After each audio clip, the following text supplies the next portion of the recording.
Hello students. तो आज हम लोग ICSE class 9 robotics and artificial intelligence जो पेपर है सब्जेक्ट कोड 66 उसका एक वन शॉट वीडियो बनाएंगे। काफ़ी कुछ होने वाला है इस वीडियो में। तो जैसा कि आप यहाँ पे देख सकते हो, हम लोग जो आपका आईसीएसई ने सिलेबस रिलीज़ करा है उसका पार्ट 1 जो रोबोटिक्स है उसको कवर करेंगे। पार्ट 2 फिर आर्टिफिशियल इंटेलिजेंस कवर करेंगे जहाँ पे पाइथन प्रोग्रामिंग भी है। ये एक बहुत इंपॉर्टेंट कॉन्सेप्ट है कोडिंग रिलेटेड। और हमने ऑलरेडी इन सब के ऊपर सेपरेट वीडियोस भी अपलोड किए हैं, पर ये एक वन शॉट वीडियो होगा जहाँ पे एग्ज़ाम्स को ध्यान में रखते हुए हम quick recap, connections, even glossary of important terms भी कवर करने वाले हैं। ओके, तो चलिए पार्ट वन से शुरू करेंगे। अब हम लोग let's start. So part 1 robotics का जो फर्स्ट चैप्टर है वो है इंट्रोडक्शन टू रोबोटिक्स। तो जैसा कि आप समझ रहे हैं, सबसे पहले ही आएगा रोबोट क्या है ना। तो robot is basically A machine which can sense it's environment using sensors. एक एग्जांपल बताइए तो। ठीक है, अभी नहीं याद पड़ा, कोई बात नहीं, अभी हम लोग देखेंगे, आपको बताएंगे। नेक्स्ट, प्रोसेस इंफॉर्मेशन, जो कि वो अपने अंदर में कोई कंट्रोलर सीपीयू के जैसा होता है उससे करने वाला है। Next, act on the world using Motors और एक्चुएटर्स। एंड मजे की बात है, इन सब के लिए उसे किसी इंसान की परमिशन की आवश्यकता नहीं है। So it will do this automatically और सेमी ऑटोमेटिकली। तो सिंपल डेफिनेशन है, a robot is a programmable machine that can carry out tasks automatically। अक्सर वो मिमिक करता है ह्यूमन या एनिमल एक्शंस को। Okay, good. सो अब नेक्स्ट सवाल है कि भाई सिलेबस में क्यों है, क्यों हम रोबोट्स यूज़ करेंगे। तो देखिए, कुछ बेनिफिट्स दिखाते हैं आपको ह्यूमंस के कंपैरिजन में। Would you want a human to defuse a bomb और work near a nuclear reactor? क्या बताइए तो। बिल्कुल नहीं। ये दोनों बहुत ही हैजर्डस सिनारियो है, डेंजरस सिचुएशन है। तो यहाँ पे देखिए कुछ रियल लाइफ एग्जांपल्स जो कि हमने आपको बताया था, हम कवर करेंगे। सो देखिए, why robots are awesome. Benefits देखिए, real life example. So car factories use robots for perfect welding every single time. यहाँ इंसान की ज़रूरत ही नहीं है, बीच में कार रहेगा, दोनों तरफ में वेल्डिंग होगा मैकेनिकल आर्म्स से, रोबोट्स करेंगे। और एक स्क्रू से लेकर के हर कार है, स्क्रू लगाने से लेकर के हर एक कार ये लोग करते हैं बहुत बढ़िया प्रिसिशन से। Okay, so better quality, even more productive. You see, Amazon warehouses use robot to pack thousands of orders per hour. Next, they are much more efficient. ये लंच ब्रेक्स नहीं लेते, वॉशरूम नहीं जाते हैं, टी ब्रेक्स नहीं लेते हैं। Okay, they work non stop. Of course robot ठीक ठाक रहना चाहिए, कार्य करना चाहिए, इलेक्ट्रिसिटी रहना चाहिए, राइट, पावर सोर्स रहना चाहिए। Next, they work longer. A human works approximately 8 hours today per day. Even doctors और इंजीनियर्स तो बहुत ज़्यादा कार्य करते हैं। आज बर्नआउट की इश्यूज भी बहुत सारे फील्ड्स में दिखाई दे रहे हैं।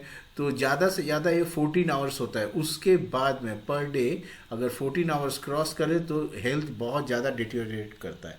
पर रोबोट को देखिए, robot works 24 hours per day and non stop 365 days a year. Not only that, जो कि हमने पहले आपको दिखाया, they can also handle hazardous situations. They can inspect gas pipelines, explore volcanoes, even nuclear sites. Okay, so better workplace भी एक important चीज है। देखिए, humans do creative work, robots do repetitive और dangerous work। अब समझ में आया, यहाँ कोई humans को replacement की कोई बात नहीं है, हम रिप्लेसमेंट नहीं कर रहे हैं, हम रिपीटेटिव कार्यों को रोबोट्स को देंगे और हम लोग क्रिएटिव वर्क करेंगे। ओके, इसीलिए तो आज कहते हैं कि सबसे ज़्यादा आप लोग स्किल डेवलपमेंट के बारे में सोचिए। बहुत जल्दी ज़्यादा से ज़्यादा बोरिंग कार्यों को हम लोग रोबोट्स को देने वाले हैं। ओके, टाइमलाइन देखिए।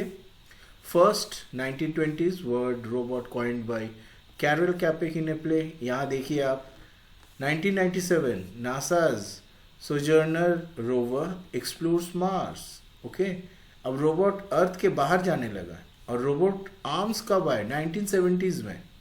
ओके, और अभी चल रहा है 2020s। क्या चल रहा है? एआई पावर्ड रोबोट्स है, self driving cars, Boston dynamic robots.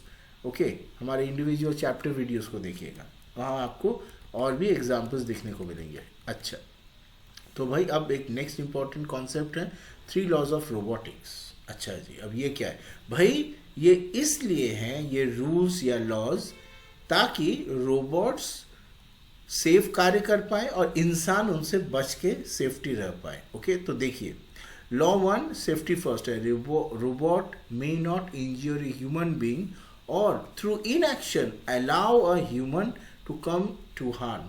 Examples हमने ऑलरेडी आपको इंडिविजुअल चैप्टर वीडियोस में बताए हैं, यहाँ हम जस्ट कॉन्सेप्ट्स को करने वाले हैं। ओके, ये काफ़ी ब्रीफ होगा क्योंकि बहुत कुछ कवर करना है। ओके, लॉ 2 क्या है? Robot must obey orders given by human beings except where such orders would conflict with the first law। अगर उस ऑर्डर की वजह से किसी इंसान को नुकसान होगा तो वो ऑर्डर नहीं मानेगा। Law 3 self preserve. A robot must protect its own existence, वो खुद को बचाएगा as long as such protection does not conflict with the second or first law। इसका मतलब क्या है? इसका मतलब फर्स्ट लॉ सबसे इंपॉर्टेंट, फिर सेकेंड लॉ, फिर third law. So human safety सबसे इंपॉर्टेंट है, उसके बाद ओबेइंग ह्यूमंस इंपॉर्टेंट है, और finally robots own survival important है। ये जो क्रम है, okay, ordering, this is very important. Now, let's look at the classification of robots. Okay, चलिए, so कई रकम से हम रोबोट्स को क्लासीफाई कर सकते हैं। ओके, फर्स्ट है क्लासिफिकेशन बेस्ड ऑन फील्ड और terrain, that is where they work. First है एरियल, नाम ही से पता चल रहा है, हवा में, so drones, quadcopters, delivery drones. Next ground robots, जैसे कि Mars rover, warehouse. Okay, अपना चंद्रयान, ओके, जो गया था, वहाँ भी तो रोबोट ही है ना? वो क्या है? क्या इफेक्टिवली इंसान थोड़ी था अंदर में।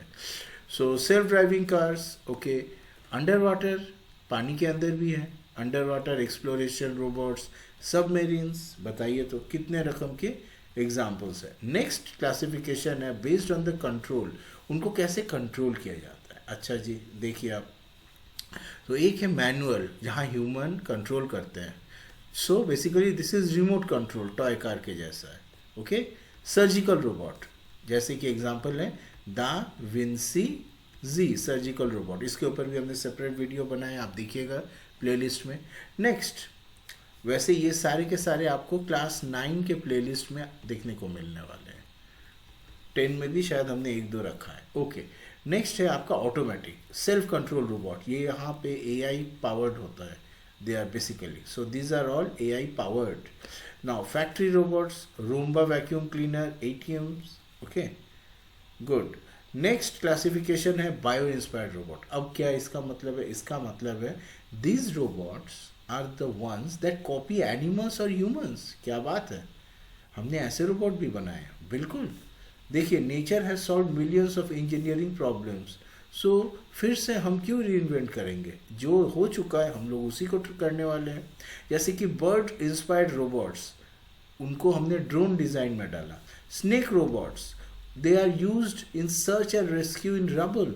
मान लीजिए अनफॉर्चुनेट सिनारियो में कहीं पे अर्थक्वेक या कुछ हुआ या बिल्डिंग गिर गया है, अंदर में लोग फंसे हुए हैं, तो वो रबल के अंदर से जाना पड़ेगा। How do we do that? कैसे पता चले किस जगह में इंसान है, कितना डेप्थ है वहाँ पे, कैसे फास्टेस्ट रूट होगा उनको बचाने का? तो यहाँ पे हम स्नेक टाइप रोबोट भेज देंगे, वो आसानी से कोशिश करके वो रबल के अंदर से जाके हमें इंफॉर्मेशन देगी, then we will dig in. Okay, dig करके लोगों को बचाएंगे, रेस्क्यू करेंगे। इंसेक्ट रोबोट, जैसे कि एंड्स और बीज के ऊपर, तो इसके ऊपर में स्वार्म रोबोट्स बने, अगेन फॉर एक्सप्लोरेशन। और ह्यूमंस तो है, ह्यूमंस के ऊपर सोफिया, एसिमो, ऐसे रोबोट्स तो बने ही हैं, ह्यूमनॉइड रोबोट्स। अच्छा, अब देखिए जरा real world application of robots. हमने आपको शुरुआत में बताया था ना, आपको याद है ना, वहाँ हमने एग्जाम्पल नहीं दिया था। अब देखिए एग्जाम्पल, फर्स्ट है रूम्बा रोबोट, ये वैक्यूम क्लीनर है, अपने आप वैक्यूम क्लीन करता रहता है। मान लीजिए आप बीच में कुछ ऑब्स्टेकल डाल दिए तो वो अपने आप ऑब्स्टेकल डिटेक्ट करके हट जाएगा। ओके, मज़ेदार चीज़ है। और जब उसका चार्ज ख़त्म होने लगेगा तो वो चार्जिंग स्टेशन में जाकर के खुद को चार्ज कर लेगा। नेक्स्ट, स्मार्ट होम, अपने आप लाइट जलना, दरवाजे बंद हो जाना। लॉन मूवर्स, अगेन ये भी डोमेस्टिक हैं, रोबोट्स खुद से काम करते हैं। नेक्स्ट, इंडस्ट्री में वेल्डिंग रोबोट्स हैं, असेंबली लाइन में कार्य करते हैं जो robots. Painting cars, okay, these are some of the work. Surgical robots के बारे में दा विंसी जी बताया। ओके, प्रोस्थेटिक लिम्स भी हैं। लैब ऑटोमेशन, इवन रिहैबिलिटेशन के लिए भी रोबोट्स का यूज़ किया जाता है, रिहैब। ओके, डिफेंस में देखिए क्या क्या एप्लीकेशन है, bomb disposal, surveillance drones, unmanned vehicles. Entertainment में भी है, theme park robots, animatronics, in films जो आप देखते हो शायद। ओके, अच्छा, नेक्स्ट है देखिए crop harvesting, seeding robots, pesticide spray drones वगैरह वगैरह। तो चलिए, चैप्टर 1 कंप्लीट हुआ और अब हम चलते हैं चैप्टर 2 की ओर, जो कि है रोबोट को कैसे करके हम समझे as a system. So first thing है the building block of a robot. देखिए, जस्ट ये एक मशीन नहीं है, it's a system made up of very important thing, 3 blocks working together. तो क्या क्या है? फर्स्ट है मैकेनिकल ब्लॉक, फिर है इलेक्ट्रिकल ब्लॉक और फिर है कंप्यूटेशनल ब्लॉक। ये तीनों ज़रा शिफ्ट कर गए हैं। ओके, सो मैकेनिकल ब्लॉक में क्या है? Body, arms, legs, wheel, joints. Okay, electronic blocks में देखिए, ये है इलेक्ट्रॉनिक ब्लॉक का। इसमें क्या है? सेंसर्स हैं, मोटर्स, वायर, पावर सप्लाई। और फाइनली कंप्यूटेशनल ब्लॉक, नाम ही कंप्यूटर है, मतलब यहाँ कैलकुलेशन होने वाला है। So we will be using micro controller, जो एक्चुअल ब्रेन है, सॉफ्टवेयर, प्रोग्राम्स, एल्गोरिथम्स। तो think of it like body plus nervous system plus brain. So ये आपका बॉडी है, okay, so this is the nervous system and this is the brain. Okay, diagram थोड़े shift हुए हैं but बढ़िया से समझ में आ रहा है। Okay, now good. नेक्स्ट है, चलिए रियल लाइफ जरा एनालॉजी देखा जाए। हम human are also a robot. कैसे भाई? देखिए, हमारे मैकेनिकल ब्लॉक्स क्या है? Bones, muscles, limbs. सो हमारे इलेक्ट्रॉनिक ब्लॉक क्या है? Nerves, sensory organs. और कंप्यूटेशनल ब्लॉक डेफिनेटली ब्रेन। हो गया ना? तो चलिए, let us now explain the 3 blocks. So mechanical block, the body, it basically provides physical structure and movement. समझ में ही आ रहा है, बैकबोन के जैसा है। एग्जाम्पल के तौर पे इसमें आपके frames, joints, links, wheels, arms involve है। ओके, तो एक रियल एग्जाम्पल है industrial arm. Okay, metal arm of an industrial robot. Good. Next है आपका इलेक्ट्रॉनिक ब्लॉक। इलेक्ट्रॉनिक ब्लॉक जो कि नर्वस सिस्टम के साथ हमने कंपेयर किया है यहाँ पे। सो ये क्या करती है? इफेक्टिवली रोबोट का मतलब ही है, अगर ये रोबोट है वो अपने आसपास के एनवायरनमेंट को सेंस करेगा। कैसे सेंस करेगा? उसके अंदर में कहीं ना कहीं पे कुछ सेंसर्स हैं, ओके, बॉडी में। वो सेंसर्स के माध्यम से ही अपने एनवायरनमेंट को चेक करता रहता है कि कुछ बदलाव हुआ है तो उस हिसाब से मुझे बदलना है, right? So senses the environment and powers movement. उस हिसाब से वो डिसीजन लेकर के मूवमेंट करता है। सो डेफिनेटली उसके लिए उसे सेंसर चाहिए, like camera, temperature sensor, Motors, batteries, wires वगैरह वगैरह। और एग्जांपल देखिए, the camera on self driving car can see the road definitely. Okay, आसपास से कोई गाड़ी आ रही है धक्का मारने के लिए, तो वो उस हिसाब से डिसीजन लेगा, गाड़ी को रोक देना है या घुमा देना है। ओके, कोई पेडेस्ट्रियन आ जाता है एक्सीडेंटली तो गाड़ी को रोक देनी है। सो इसके लिए उसके चारों तरफ में कैमरा सेंसर्स रहते हैं। केवल कैमरा नहीं, और भी बहुत सारे अल्ट्रासोनिक सेंसर्स भी रहते हैं। Okay, good. Next, computational block, the brain. So basically ये क्या करते हैं? चारों तरफ से सेंसर से, बॉडी के अंदर में जो सेंसर है, जो हमने दिखाया था आपको, चारों तरफ में जो सेंसर्स हैं, मान लीजिए ये रोबोट है और चारों तरफ से जो सेंसर है, वो सेंसर का डेटा जाता है कंप्यूटेशनल ब्लॉक में, जो कि है आपका ये द ब्रेन। फिर ब्रेन उसे प्रोसेस करती है, प्रोसेस करके वापस वो ये इंफॉर्मेशन देती है। किन को देती है? वो अब एक्चुएटर्स को देती है, मसल्स को देती है कि आपको मूवमेंट करना है या कोई कार्य करना है। So these are actuators. Okay, और ब्लैक जो है वो आप सेंसर्स देख पा रहे हो। So this is the overall scenario. Okay, good. Now, so computational block includes the micro controllers, computer software.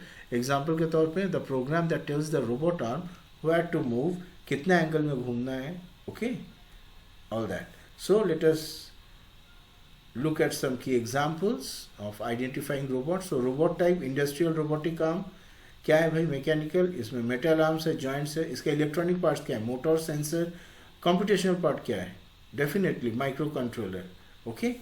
Next humanoid like ASIMO, इसके लेग्स, आर्म्स, टॉर्सो हैं। Camera, microphone are its electronics components, AI processor, micro controller based, so this are its computational block. Next mobile robot, rover के लिए wheels, chassis, ये mechanical part है। GPS camera are its electronic components, right. यहाँ onboard जो computer है या micro controller based, that's basically the computational block. Good, key idea, robots mechanical body can be of any form, it doesn't have to look like a human, definitely. हमने bio inspired robots के भी बारे में बताया था, है ना। तो चलिए अब हम लोग आते हैं chapter 3 which is concepts in robotics. First part जो हम यहाँ पढ़ने वाले हैं वो है आपका टाइप्स ऑफ मोशन, मतलब रोबोट जब हम बना रहे हैं भाई, रोबोट को तो कार्य करना है, मूवमेंट करना है, सेंस करना है, ठीक है। अब जो मूवमेंट करना है, कितने रकम के मूवमेंट हो सकते हैं, लीनियर मोशन हो सकता है, रोटेशनल मोशन हो सकता है, वाइब्रेशनल मोशन हो सकता है, ये सब हमने पढ़ा है फिजिक्स में, है ना। अब बारी आती है कि यहाँ पे इनको अप्लाई करने की। सो types of motion, linear, angular and circular. Now in linear motion it's basically moves in a straight line. Angular motion में क्या होगा, of course rotation around a fixed joint और फिक्स्ड पॉइंट। और सर्कुलर में definitely circle करने वाला है, right. तो ये देखिए, ये है ओवरऑल सिनारियो। सो लीनियर, स्पिनिंग, और ये सर्कुलर पाथ में घूमेगा। गुड, एग्जाम्पल के तौर पे देखिए, dryer sliding open, elevator going up and down, ये लीनियर मोशन के लिए एग्जाम्पल्स है। Rotation around a fix point क्या है, डोर हिंज, दरवाजा का हिंज, रोबोट रिस्ट रोटेटिंग, ये एक एग्जाम्पल है, ओके। और moving along a circular path के एग्जाम्पल देखिए, Ferris wheel, robot arm, sweeping in arc, okay. Good, now let us look at the motion in 1 and 2 dimensions। तो जी 1 dimension motion में this is basically motion along only one direction, like a train moving on a straight track. 2D motion, movement in a flat plane with 2 coordinates, like a mouse on your desk, left or right, or forward and backward, right? ऐसा ऐसा या ऐसा ऐसा। Now let's talk about joints and links. Now तो आप basically robots को skeleton के जैसे सोच सकते हो। So bones connected by, so these are the bones which are now connected by the joints, right? So अब ये जो है basically they are the links, okay. So ये जो आप रेड पार्ट आप देख रहे हो, दिस इज लाइक बोन्स, इसी को लिंक्स की बात कर रहे हैं हम, बोन्स की बात कर रहे हैं। इनको ज्वाइन कर रहे हैं कौन, joints, the connection point, like your knee और your shoulder. Now there are several type of joints, important है, याद रखिएगा। तो फर्स्ट है प्रिज्मेटिक जॉइंट, सो ये वाला है आपका प्रिज्मेटिक जॉइंट, ओके। तो प्रिज्मेटिक में आप समझ ही पा रहे हो, ये स्ट्रेट लाइन मोशन होने वाला है। सो स्लाइड्स बैक एंड फोर्थ, ऐसे ऐसे स्लाइड होगा, ओके। ये देखिए आप दिखाया गया एग्जांपल, हाइड्रोलिक, पिस्टन और ड्रॉयर। नेक्स्ट रेवोल्यूट जॉइंट, ये थोड़ा शिफ्ट हुआ है, सो रोटेट्स अराउंड वन एक्सिस, ये रोटेट करता है around axis. Example door hinge, robot elbow. और स्फेरिकल जॉइंट होता है, रोटेट्स इन ऑल डायरेक्शंस, क्या बात, चारों तरफ, like a ball joint, ball के ऊपर का जो जॉइंट है, इधर उधर चारों तरफ वो घूम सकता है बॉल के ऊपर में। सो एग्जांपल देखिए, ह्यूमन शोल्डर, हिप जॉइंट, आराम से हम घुमा सकते हैं भाई, दूर जाने की क्या ज़रूरत है, हमारे शरीर में एग्जांपल भरे पड़े हैं। सो टाइप्स ऑफ लिंक देखिए, रिजिड लिंक जो है description, it is stiff, doesn't bend, example के तौर पे मेटल रोबोट आर्म सेगमेंट। और सॉफ्ट लिंक क्या है, सॉफ्ट से क्या मतलब है, फ्लेक्सिबल होगा, आराम से मुड़ चरोड़ सकता है, so it can bend. So soft robotic fingers, tentacle robots. अब हम एक इम्पॉर्टेंट फिजिक्स के कॉन्सेप्ट में आते हैं। आप लोग जब हायर क्लास में उठोगे, इनफैक्ट शायद 11-12 में भी नहीं है, उसके बाद में आता है degrees of freedom in physics. Anyway, basically यहाँ पे आप इसको ये समझो कि this is the number of independent ways a robot और a part of it can move, number of independent ways. जैसे कि हम एक इंसान, ओके, हम क्या कर सकते हैं, 1 डायमेंशन में वॉक कर सकते हैं, नेक्स्ट 2 डायमेंशन में भी वॉक कर सकते हैं, फ्लोर में जब चल रहे हैं, फिर जंप भी कर सकते हैं, मतलब तीनों डायमेंशन में हम मूव कर सकते हैं। तो उस हिसाब से आप सोचोगे तो हमारे 3 डिग्रीज ऑफ फ्रीडम हुए, है ना? क्या लगता है आपको? ओके, तो ये तो हम मूवमेंट की बात कर रहे हैं, लेकिन एक एक्चुअल इंसान का डिग्रीज ऑफ फ्रीडम डिफरेंट है। अभी हम बताएंगे आपको। तो सबसे पहले जरा इस कॉन्सेप्ट को समझिए। सो डिग्रीज ऑफ फ्रीडम क्या है? Basically it's the number of independent ways a robot can move. और आप ऐसे सोच सकते हो, degree of freedom is basically is an it is DOF is an independent direction, independent direction of movement which a joint can make, right? तो joint can make में ये इसमें आपका स्लाइडिंग भी आता है या आपका रोटेशन अबाउट एन एक्सिस भी आता है। अब ध्यान दीजिए, हम जो बात बोलने जा रहे हैं यहाँ, तो हमने केवल मूवमेंट के बारे में कहा था, इंसान का। आपको रियली मालूम है एक इंसान का कितना डिग्रीज ऑफ फ्रीडम है? मज़े की बात है, हम जो लिख रहे हैं आप ध्यान दीजिएगा। ह्यूमन हैज़ इन फैक्ट, आप हायर क्लास में इसको जानोगे, in fact human has, human body के अंदर ओवरऑल 244 डिग्रीज ऑफ फ्रीडम है। 244 डिग्रीज ऑफ फ्रीडम। और मज़े की बात है, हमारा जो ब्रेन है इन सबको हैंडल करता है। और ये जो इतना ज़्यादा डिग्रीज ऑफ फ्रीडम है ना, इसी की वजह से हमारे अंदर मोर फ्लेक्सिबिलिटी है, मोर फ्लेक्सिबिलिटी है।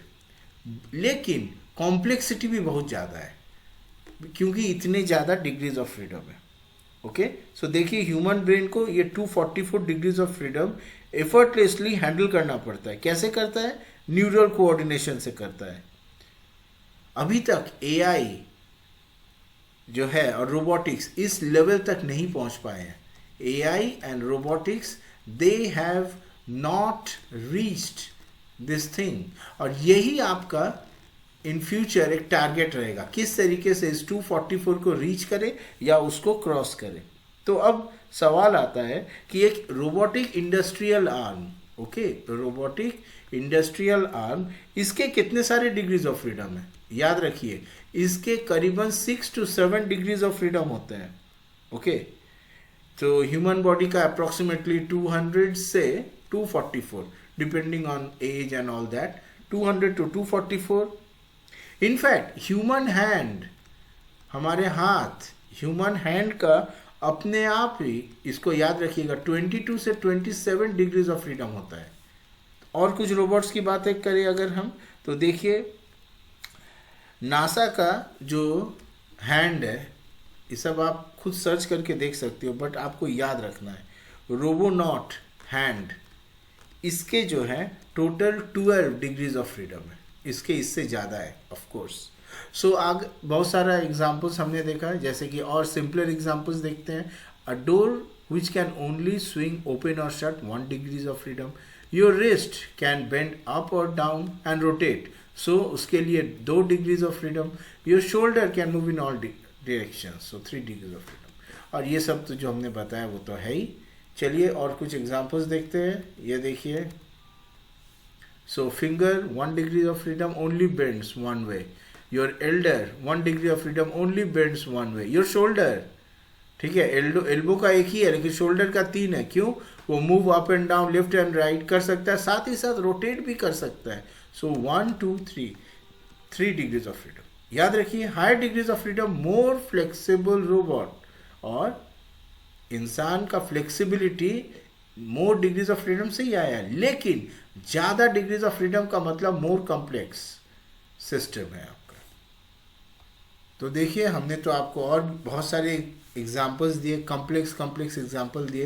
What about human arm? यहाँ हैंड के बारे में बताया था ओवरऑल, उसके 22 से 27 डिग्रीज ऑफ फ्रीडम है। लेकिन ह्यूमन आर्म जो है, जस्ट आर्म की बात करें, ये देखिए, shoulder plus elbow plus wrist, this has got 7 degrees of freedom total. कैसे हो रहा है देखिए, शोल्डर में जो है, शोल्डर में ओवरऑल 3 डिग्रीज ऑफ फ्रीडम है। ओके, एल्बो में 1 डिग्री ऑफ फ्रीडम है। ओके, फिर देखिए फोर आर्म में 1 डिग्री ऑफ फ्रीडम है। और रिस्ट तो यहाँ लिखा ही गया है, इसमें भी आपका 2 डिग्रीज ऑफ फ्रीडम है। ओके, ये एक्सटेंड कर सकता है, रेडियल डेविएट कर सकता है. So overall there are 7 degrees of freedom. अब देखिए आती है बारी कंफ्यूजन की. कंफ्यूजन क्या है? आप बोलोगे सर आपने बताया था ह्यूमन हैंड का तो 22 से 27 डिग्रीज ऑफ फ्रीडम है, जबकि ह्यूमन आर्म का जो है ओनली 7 डिग्रीज ऑफ फ्रीडम है. ये कैसे हो रहा है? तो चलिए ह्यूमन हैंड का हम ब्रेक डाउन करते हैं. देखिए सबसे पहले आता है आपका फिंगर बाय फिंगर. सो देखिए ईच फिंगर के जो हैं 3 जॉइंट्स होते हैं. ओके, सो उस हिसाब से अगर हम पूरा देखें तो हर एक फिंगर का ओवरऑल 4 डिग्रीज ऑफ फ्रीडम होता है. Right now how many fingers are there? हमारे 4 फिंगर्स हैं. So 4 into 4 total 16 degrees of freedom हो गए. अब आती है बारी थंब की. ओके, अब देखिए थंब में भी बहुत रकम का जो पार्ट्स होता है उसको अपोज भी करना पड़ता है, घूमना भी पड़ता है. ओवरऑल वहाँ पे 5 डिग्रीज ऑफ फ्रीडम होते हैं. एंड रिस्ट के तो हमने बताया ही था 2 डिग्रीज ऑफ फ्रीडम हो रहा है. तो फाइनल आप इन सब को देखिए, जोड़िए और याद रखना यहाँ पे पाम का भी इंपॉर्टेंस होगा. तो पाम में भी जो है स्लाइट आर्च मूवमेंट जो होता है उसके भी 4 डिग्रीज ऑफ फ्रीडम है. तो इन सब को टोटल करिए, देखिए आपको 27 DOF मिल जाएगा. ओके, चलिए ये एक मज़ेदार कॉन्सेप्ट था. समय तो हमने दिया लेकिन कम से कम मुझे खुशी है कि हमने बच्चों को ये सब कॉन्सेप्ट बताया. ये सब आपको अक्सर किताबों में नहीं मिलता है डिग्रीज ऑफ फ्रीडम के ऊपर. ये एडवांस कॉन्सेप्ट है. नॉट ओनली दैट, आपको किताबों में ये बातें भी नहीं बताई जाती हैं. क्या बात? ये वाली बात, ये कैसे करके सेंस हो रहा है, क्या हो रहा है. और किताबों में ये भी नहीं बोला जाता है अक्सर कि एक ह्यूमन का जो 244 अप्रॉक्सीमेटली डिग्रीज ऑफ फ्रीडम है, रोबोट्स अभी तक उसे रीच ही नहीं कर पाए हैं. इनफैक्ट पूरा खेला है जो AI और रोबोटिक्स का, वो है इसको रीच करना. पहले तो रीच करना, उसके बाद में इसको ओवरटेक कर देना. यही तो गेम है. जब ये रोबोट्स इनको रीच करके ओवरकम करेंगे तब ये ऐसे कार्य कर पाएंगे जो कि ह्यूमंस भी नहीं कर पाते हैं. उनके अंदर और ज़्यादा फ्लेक्सिबिलिटी बढ़ जाएगी. ओके, तो चलिए अब हम लोग स्टार्ट करते हैं part 2 which is artificial intelligence.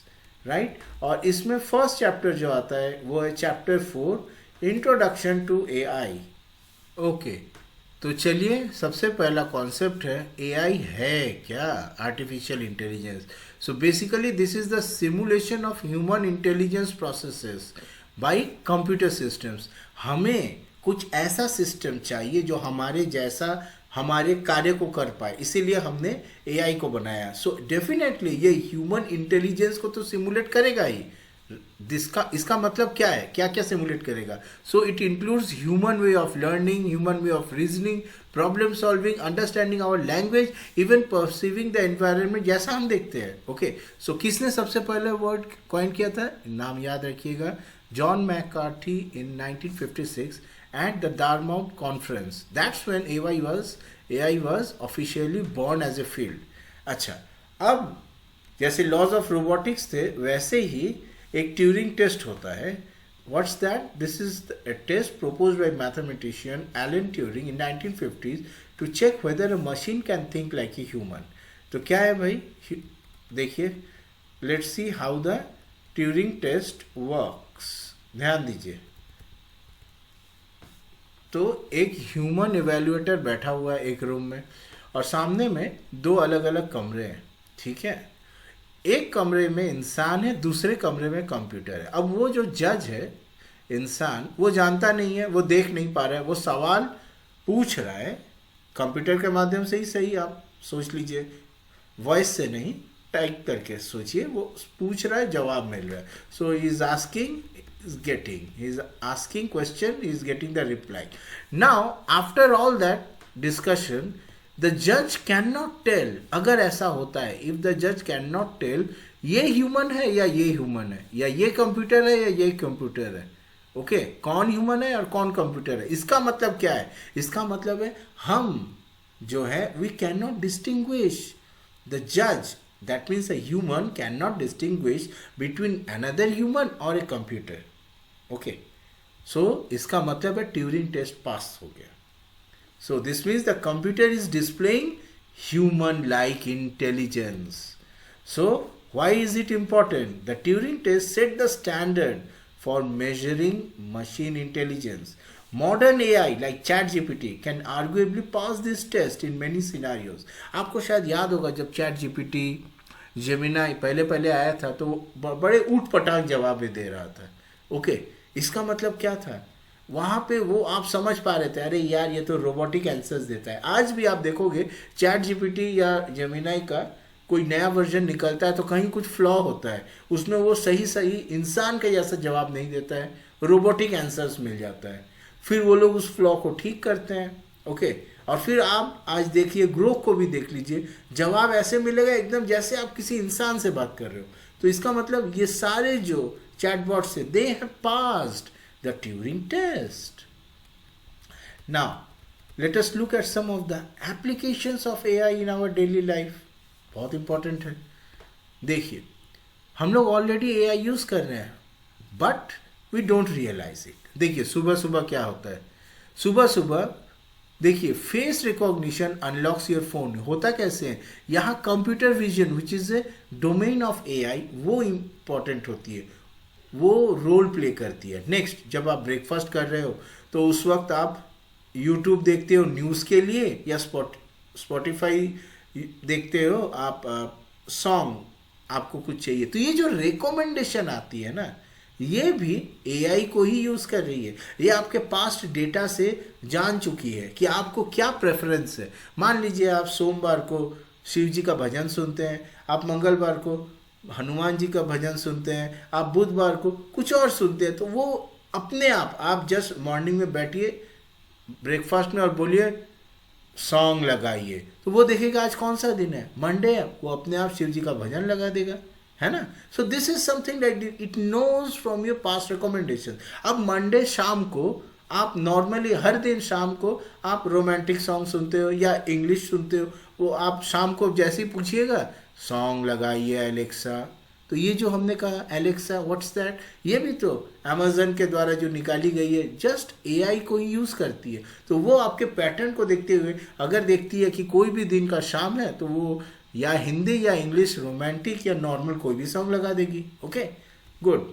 चलिए स्कूल में चलते हैं. स्कूल में क्या है भाई, स्कूल में गूगल सर्च इंजन जो हम यूज़ करते हैं बच्चे लोग, it can find answers. Afternoon में chatbot helps you with customer queries. Evening में देखिए Amazon Flipkart they shows personalized deals. आप देखिएगा, खोलिएगा, आप देखिएगा कि जो रिकमेंडेशंस मिल रहा है यूट्यूब से, नेटफ्लिक्स शोज जो आपको रिकमेंड कर रहा है, अमेजन जो प्रोडक्ट रिकमेंड कर रहे हैं, कहाँ से आते हैं? क्योंकि आपने पास्ट उनसे कुछ खरीदा है, उनको यूज़ करके कुछ देखा है, तो उनके पास आपके प्रेफरेंस हैं. आप क्या पसंद करते हैं ये वो जानते हैं, और वो ये चाहते हैं कि आपके पसंद को यूज़ करके वो आपको और वैसी चीज़ दें ताकि आप उनसे खरीदें और उनका प्रॉफिट हो. तो यहाँ पे मकसद जो है, हम सब का मकसद एक ही है, और वो है किस तरीके से प्रॉफिट कमाना. यही तो बिजनेस मॉडल है. बिजनेस किस लिए होता है? फिलैंथ्रोपिस्ट रीजन के लिए तो नहीं होता है. कोई इंसान के भलाई के लिए थोड़ी बिजनेस कर रहा है, ये बहुत कम होता है. तो ये जितने भी मॉडल्स से आप देख रहे हो, अमेजन, फ्लिपकार्ट, नेटफ्लिक्स, यूट्यूब, ये सब बिजनेस मॉडल्स पे चल रहे हैं. ये आपका डेटा लेते हैं, आपको उस रकम से रिकमेंड करते हैं, आप देखते हो, पैसा देते हो. यूट्यूब प्रीमियम लेते हो, नेटफ्लिक्स में आप सब्सक्राइबर बनते हो, पैसा देते हो, है ना. गुड. नेक्स्ट, रात को क्या है? Game AI adapts to how you play. किस रकम से आप मान लो रात को गेम खेल रहे हो, तो एआई चारों तरफ है. Now let's look at the AI in different fields. चलिए जरा देखते हैं.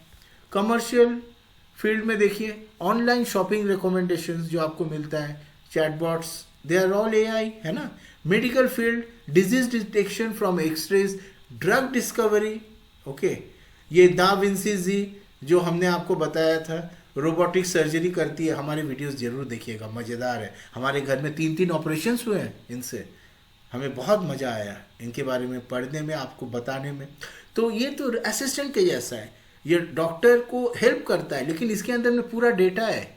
बहुत से सर्जन्स, डॉक्टर्स ने अपने एक्सपीरियंस को मशीन से शेयर किया, उस हिसाब से मशीन को ट्रेन किया गया, तब जाकर के दा विंसी जी बना. ओके, आ गए हैं अब हम बैंकिंग में। यहाँ फ्रॉड डिटेक्शन, क्रेडिट स्कोरिंग, इन सब को एआई एप्लीकेशंस के माध्यम से हम लोग देखते हैं। ओके, यहाँ पे बहुत इंपॉर्टेंट एप्लीकेशंस होता है एआई का। ट्रांसपोर्ट में देखिए, we have got now self driving cars, traffic management, smart traffic lights होते हैं।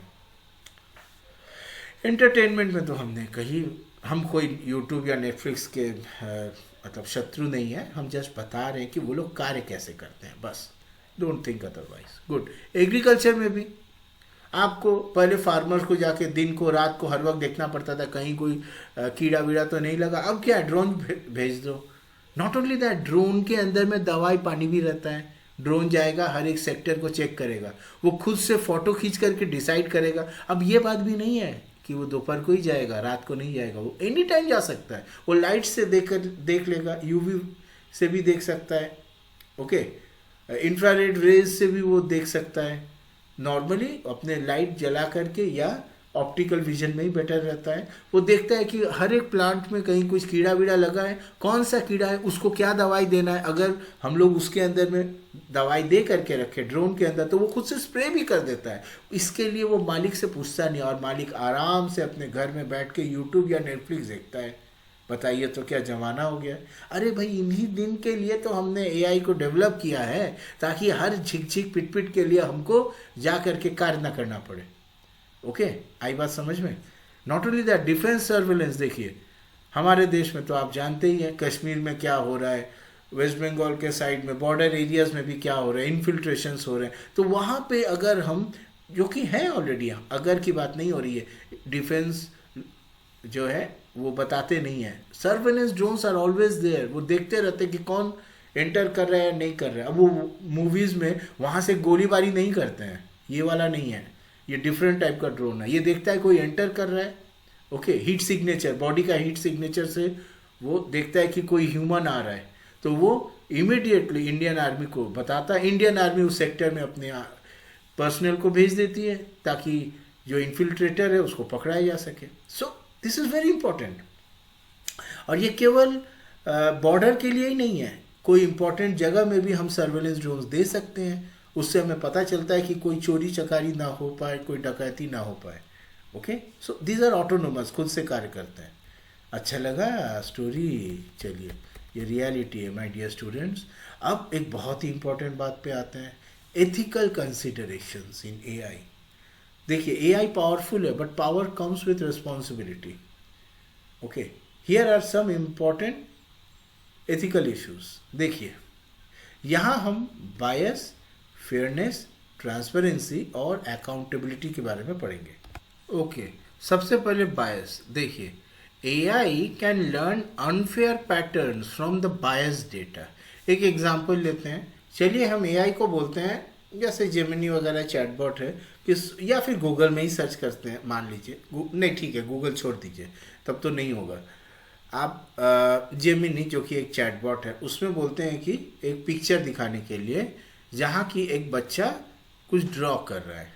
अब आप उसको ऐसे 50 पिक्चर देने बोलिए। आप अगर देखते हैं कि 50 में से 25 से ज़्यादा फोटोग्राफ्स में जो भी बच्चा या बच्ची कुछ लिख रही है, वो राइट हैंड से लिख रही है। मान लीजिए आप देखते हैं कि 50 में से 45 जो हैं बच्चे या बच्चियां, वो राइट हैंड से लिख रहे हैं। इसका मतलब वो बायस्ड है। वो जो ट्रेन किया गया था, तब उसको केवल राइट हैंडेड पर्सन्स के डेटा मिले थे, और केवल 45 मतलब 5 ही स्टूडेंट्स को वो दिखा रहा है, 5 ही बच्चियों को दिखा रहा है जो कि लेफ्ट हैंड से लिख रहे हैं। यही तो है बायसनेस। उसको क्या दिखाना चाहिए? उसको दिखाना चाहिए 25 pictures with right handed, 25 pictures with left handed. वो नहीं दिखा रही है। वैसे ही a facial recognition system which works poorly for darker skin tones, ये भी एक अनदर एग्जाम्पल है बायस का। अब फेयरनेस के बारे में देखिए, AI decisions should be fair to all people.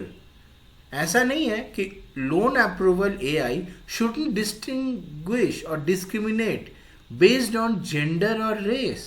आप समझ रहे हैं कितना गलत चीज़ है? कोई जेंट्स गया तो नहीं मिला, कोई लेडीज़ गया तो मिल गया, या उल्टा भी हो सकता है। नेक्स्ट, ट्रांसपेरेंसी के बारे में सोचिए। We should be able to understand how AI makes decisions. यहाँ कोई ब्लैक बॉक्स नहीं होना चाहिए. मतलब एआई जवाब कैसे दे रहा, हमको क्या फर्क पड़ता है, जवाब मिलने से हुआ. अरे भाई एंड रिजल्ट इंपॉर्टेंट है, पर आप पहुंचे कैसे ये भी तो जानना पड़ेगा. आपको मालूम है मैथ्स में आप कभी कोई सवाल आया, आपने गलत जवाब लिखा, लेकिन आपका तरीका बिल्कुल सही था, लास्ट मिनट पे आपसे एक गलती हो गया, आपने गलत लिख दिया आंसर, तो टीचर आपको थोड़ा सा नंबर काटेगा. लेकिन अगर आपने कोई स्टेप ही नहीं लिखा और सवाल जवाब सही लिख दिया तो टीचर बिल्कुल काट के 0 देने वाला है. मतलब वो समझ जाएगा इस बच्ची ने चीटिंग किया है. आई बात समझ में? The process is important, devil lies in the details. सुना तो होगा आपने ना. तो यहां ब्लैक बॉक्स नहीं चलेगा, नहीं चलेगा. Good. Accountability. So someone must be responsible when AI makes mistake. किसने किया? जिन लोगों ने एआई को डेवलप किया वो रिस्पॉन्सिबल है, या फिर जो एआई को यूज कर रहे हैं अपने बिजनेस के लिए वो रिस्पॉन्सिबल है. हमको ये सवाल का जवाब चाहिए. Who is responsible when a self driving car causes an accident? किसकी वजह से हो रहा है? Last, explainability. AI should be able to explain its reasoning in human understandable terms. Good. चलिए, तो अब हम लोग चलते हैं चैप्टर 5 में. अगर आपको इससे ज़्यादा जानने की मन में चाहत है तो आप हमारे इंडिविजुअल चैप्टर वीडियोस को जरूर देखिए. ओके, आप क्लास 10 के 1 शॉट वीडियोस को भी देख सकते हैं, वहाँ भी हमने काफ़ी कुछ बताया. Okay, chapter 5 on data, information and evolution of computing. Okay, तो चलिए, सबसे पहला है डेटा एंड इंफॉर्मेशन. तो data is basically raw unprocessed facts and figures, जबकि इंफॉर्मेशन है प्रोसेस्ड एंड मीनिंगफुल डेटा. जैसे कि देखिए 37 degree centigrade, 38 degree, 36.5 degree centigrade, ये सब डेटा है भाई. क्या है? This are all data. जब ये प्रोसेसिंग हो जाएगा तो हम बोलेंगे अच्छा ये एवरेज है. ओके, इंफॉर्मेशन क्या है? So this is average. Okay, information क्या है? Oh, this is the normal body temperature. तो दिस इज इंफॉर्मेशन. देखिए 10110, ये क्या है? जस्ट कुछ है नंबर, हमको क्या. Now if you decode it you get the letter V. Okay, इसके लिए आपको डिजिटल लॉजिक समझना होगा, ये कैसे करके आया, वो हायर क्लासेस में आएंगे. Next 100 sales. ओके, हाँ जी, ये डेटा है. आप कंपेयर जब करोगे उससे तो आपको पता चलेगा पिछले बार के सेल्स के कंपैरिजन में तो ज़्यादा है. So sales is now up 20% this month. क्या बात है? This is information. Okay, चलिए, now let us look at types of data. कितने टाइप के हैं भाई? So audio data, जो कि voice recordings, music, speech. Okay, formats क्या हैं आपके? formats MP3, WAV फाइल्स होते हैं. ओके, वीडियो फाइल्स देखिए, जैसे इमेज, यहाँ देखिए images, video, graphs. Sorry, this is visual, not video, visual. Okay, formats देखिए JPG, PNG, MP4 videos. Numeric data क्या है? Numbers, measurement, statistics. Okay, example के तौर पे देखिए यह यहाँ पर है एक्सेल शीट, CSV फाइल्स. अच्छा, फाइनली टेक्स्ट, ये words, articles, emails, books. Example के तौर पे Word docs, PDF. Okay, good. Now let us look at the evolution of computing. Now important change is deterministic computing, which is the old way. So deterministic means given the same input, हमको हमेशा same output ही मिलने वाला है, कोई surprises नहीं होंगे. Okay, so देखिए deterministic computing example. Input 35 degree centigrade, if temperature greater than 30 degree centigrade, output करिए hot. तो output क्या आएगा यहाँ पे? hot. अगर 29 डिग्री सेंटीग्रेड हुआ तो देखिए temperature is less than equal to 30 degree, so output होगा कूल. राइट? क्यों? क्योंकि machine draws a sharp line at 30 degree centigrade. So 30.1 degree centigrade hot, 29.9 degree centigrade cool. यहाँ बीच में कुछ नहीं है. इसका मतलब अगर हम ऐसे करें 29.999901 2026, ये क्या होगा भाई? ये 30 थोड़ी है, 30 से कम ही ना है. So this is less then 30.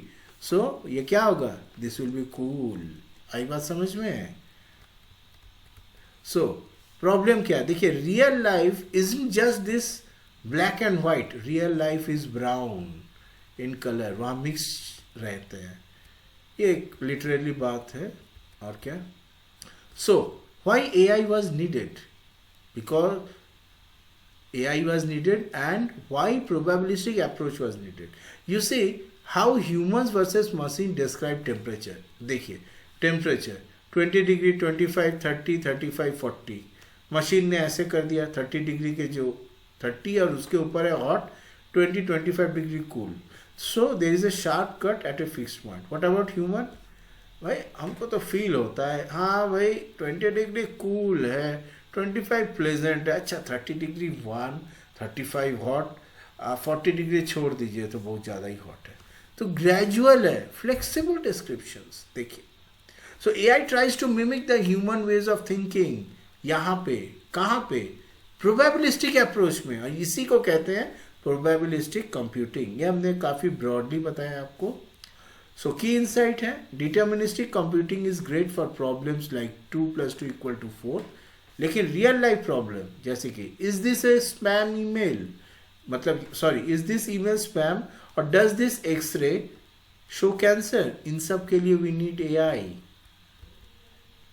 तो चलिए एक विजुअल एग्जांपल देखते हैं, डिटर्मिनिस्टिक प्रॉब्लम जहाँ की AI is not needed. So input 5 + 3, output is 8 always.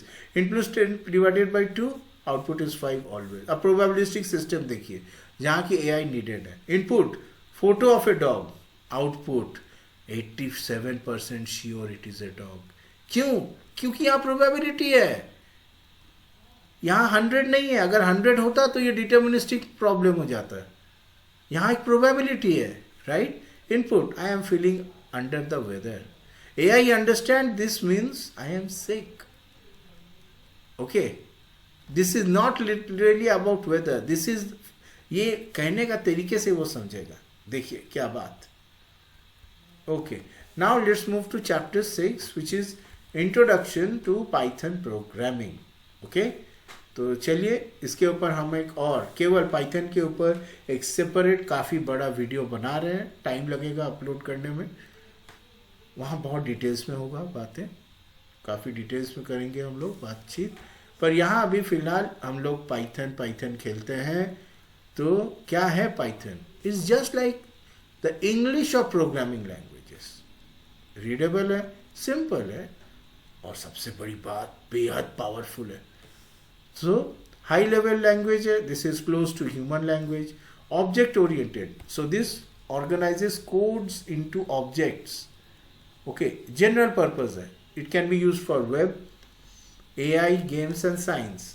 हमने एक कंप्यूटर एप्लीकेशंस प्लेलिस्ट पे देखिएगा आप, HTML वर्सेस पाइथन एक वीडियो बनाया है, वहाँ जरूर देखिएगा, मज़ेदार वीडियो है। वहाँ हमने बताया है कि कैसे करके वेब में पाइथन का क्या रोल है। Now not only that, Python is use by Google, NASA, Netflix, Instagram. कौन नहीं यूज कर रहा है? नाउ और सबसे बड़ी बात, पैसा नहीं लगता है, this is free and open source. Microsoft या विंडोज़ के लिए हमको पैसा देना पड़ता है, पर इसमें कोई पैसा इन्वॉल्व नहीं है। नाउ अब पाइथन में करेंगे क्या, कोडिंग वगैरह करेंगे तो किसके ऊपर करेंगे? डेटा के ऊपर करेंगे। तो भाई सबसे पहले जानना है कि कितने टाइप्स ऑफ डेटा होते हैं। So think of data types like different kinds of boxes and each type stores a different kind of thing. जैसे कि टिफिन बॉक्स आपका क्या है? सोचिए, it can store different type of food, something like that. So Python data types आप सोच सकते हो। यू सी, इंटीजर ये होल नंबर्स स्टोर करता है, example age is 15। Float decimals numbers को स्टोर करता है, example height is equal to 5.6। Bool ये ट्रू और फॉल्स स्टोर करता है, example is underscore student is equal to true. Okay, तो ये जो है ना as, this is a variable, यही तो है जो स्टोर कर रहा है। यहाँ पे हाइट इज अ वेरिएबल, ये देखिए वेरिएबल नाम देने का तरीका है, कुछ रूल्स है। जैसे अंडरस्कोर है, सो वेरिएबल नेम में नो गैप, कोई गैप नहीं होगा। ओके, तो यहाँ पे अंडरस्कोर यूज कर सकते हो। ओके, नाउ स्ट्रिंग क्या है, वो टेक्स्ट को स्टोर करते हैं, जैसे कि name. So this is a string type variable, यहाँ इसके अंदर में ये एक स्ट्रिंग स्टोर किया हुआ है। देखिए जो स्ट्रिंग स्टोर होते हैं वो या तो डबल कोट्स या सिंगल कोट्स से स्टोर होते हैं। नेक्स्ट लिस्ट, वो एक ऑर्डर्ड आइटम्स है, ये देखिए इसको स्क्वायर ब्रैकेट्स में लिखा जाता है या थर्ड ब्रैकेट में। ट्यूपल ये फिक्स्ड आइटम है, इसके अंदर के जो आइटम्स है इसको आप चेंज नहीं कर पाओगे, इसको फर्स्ट ब्रैकेट इसमें लिखा जाता है। तो लिस्ट के अंदर के जो आइटम्स है उसको हम लोग निकाल सकते हैं, चेंज कर सकते हैं ऑर्डरिंग, पर ट्यूपल्स में नहीं कर सकते। डिक्ट क्या है, की वैल्यू पेयर्स है, यहाँ पे इंफॉर्मेशन है, नेम इज टू है, देखिए is to Rahul. So name एक है और उसका वैल्यू है, so name is the key और उसका कुछ वैल्यू है। ओके, सो की and value, so this is just like this, की और वैल्यू। आप की बुलाओगे तो आपको प्रिंट करवाओगे तो उसका वैल्यू मिलेगा। नेक्स्ट सेट, ये यूनिट आइटम्स रखती है, जैसे कि सब्जेक्ट है मैथ्स एआई। ओके, ये केवल अपने अंदर में यूनिक आइटम्स रखने वाली है, और अगर कुछ रिपीटेशंस हुआ तो वो उसको स्टोर नहीं करेगी। सो क्विक सम कोडिंग एग्जांपल्स देखते हैं। ये पाइथन टर्मिनल है। Okay, so variables and assignments, देखिए ये ऐसे लिखने का मतलब है ये कमेंट्स है, ये प्रोग्राम रीड नहीं करेगी, ये आपके लिए है, for you, for your understanding. मान लीजिए आप ये प्रोग्राम लिख करके चले जाते हो, कोई और आकर के बैठता है तो वो कैसे समझेगा क्या हो रहा। तो ये एक बहुत इंपॉर्टेंट तरीका है, हम लोग हमेशा कमेंट्स लिखते हैं। So comments are for basically proper understanding. Okay, जैसे कि student underscore name Priya, age 14, okay, score is 95.5, is underscore pass.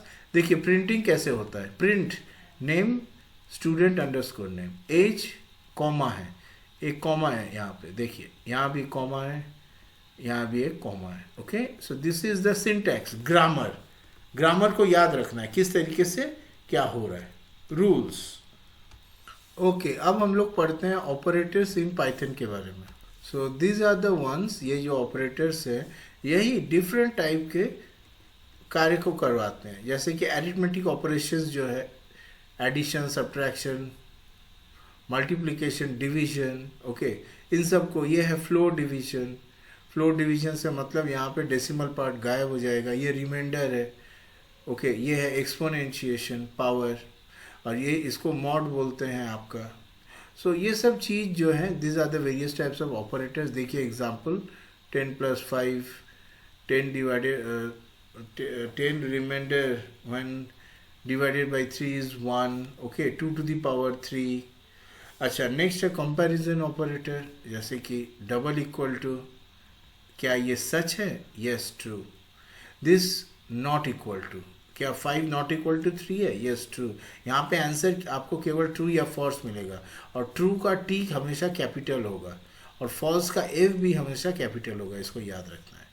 Next है आपका लॉजिकल, यहाँ एंड और नॉट होते हैं, जैसे ट्रू एंड फॉल्स दोनों क्या हो सकता है, नहीं हो सकता है, सो फॉल्स। ट्रू और फॉल्स हो सकता है, जी हाँ, इसमें से ट्रू तो हो सकता है, यहाँ ट्रू को ही हम देंगे। नॉट ट्रू का मतलब फॉल्स होता है। देखिए उसके बाद असाइनमेंट ऑपरेटर, ये असाइन कर रहा है। सो असाइन 5 to x, इसको ऐसे लिखा जाता है, 5 is now assign to x। सो x जो है वो आपका टिफिन बॉक्स है, variable x is the tiffin box, और उसके अंदर में हमने खाना रखा जो कि है 5। आप ऐसे सोच सकते हो। ओके, इसका क्या मतलब है short form, so this means x is equal to x + 3। अगर आपको कहीं ऐसा दिख जाए तो इसका मतलब है, this means x is equal to x - 3। Okay, so अगर हमने लिखा x इज इक्वल टू 5 तो x के अंदर क्या स्टोर हुआ, 5। नेक्स्ट अगर हम लिखते हैं x + इक्वल टू 3, मतलब x is equal to x + 3, x क्या था, 5 था, सो 5 + 3 is 8। तो अब ये x के अंदर क्या स्टोर्ड है, now 8 is stored in x, that's it. Okay, तो ये असाइनमेंट। उसके बाद में आता है आइडेंटिटी, जो कि है इज या is not. So this checks if two variables point to the same object. Okay, so a ये लिस्ट है ना, 1 2 3 are the elements of the list. Now b is equal to a. Okay, तो देखिए ये same object है. B is a, yes true, they have the same object in memory.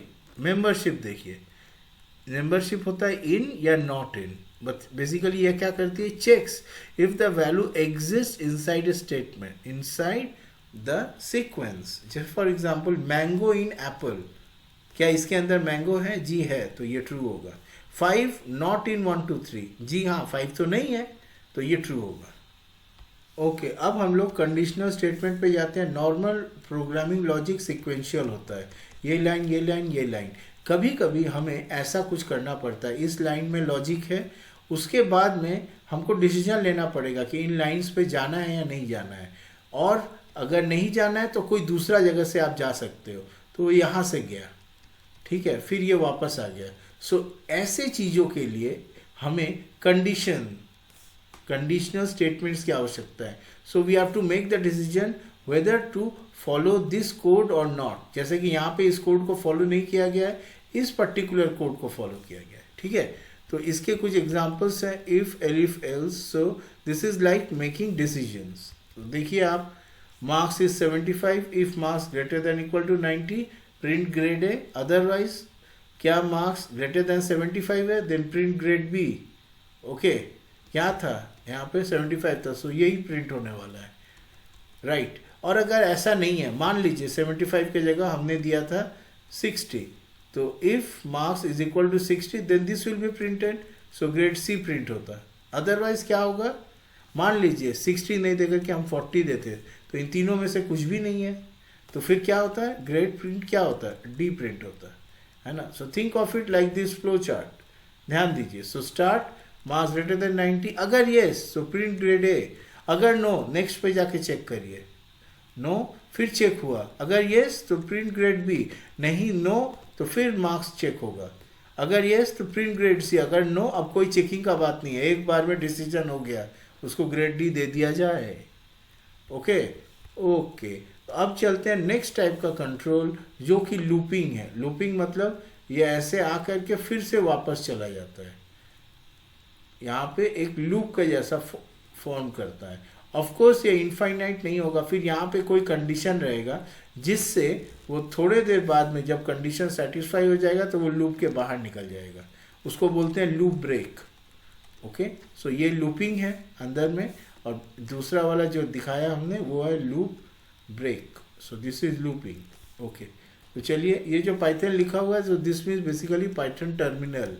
Okay, now देखिए, print numbers 1 to 5. So for i in the range print i, जब range में होगा 1 to 6 तभी ये प्रिंट करेगा, उसके बाद प्रिंट नहीं करेगा, बात खत्म, राइट. इनफाइनाइट नहीं हुआ, प्रिंट ब्रेक हो गया यहाँ पे, मतलब सिलेक्टेड लूपिंग था ये. नेक्स्ट देखिए, loop through a list, fruits Apple mango banana. For fruits in fruits print fruit, यहाँ सबको प्रिंट करेगा. नेक्स्ट देखिए, डिफरेंट टाइप का वो है while loop. So Python count down from 5. So count is 5, while count is greater than 0 print count. So देखिए, उसके बाद में क्या किया, count -1, मतलब उसके बाद उसका वैल्यू कमाता चला गया, that is count is equal to count -1. तो ये क्या होगा आउटपुट, पहले 5 फिर 4 फिर 3 फिर 2 फिर 1, कब तक, जब तक ग्रेटर देन 0 है. सो 1 के नीचे नहीं जाएगा. अब हम लोग देखने वाले हैं लूप कंट्रोल के लिए पाइथन में क्या है. हमने आपको थोड़ी देर पहले ही बताया था कि लूप से बाहर निकलने के लिए क्या किया जा सकता है.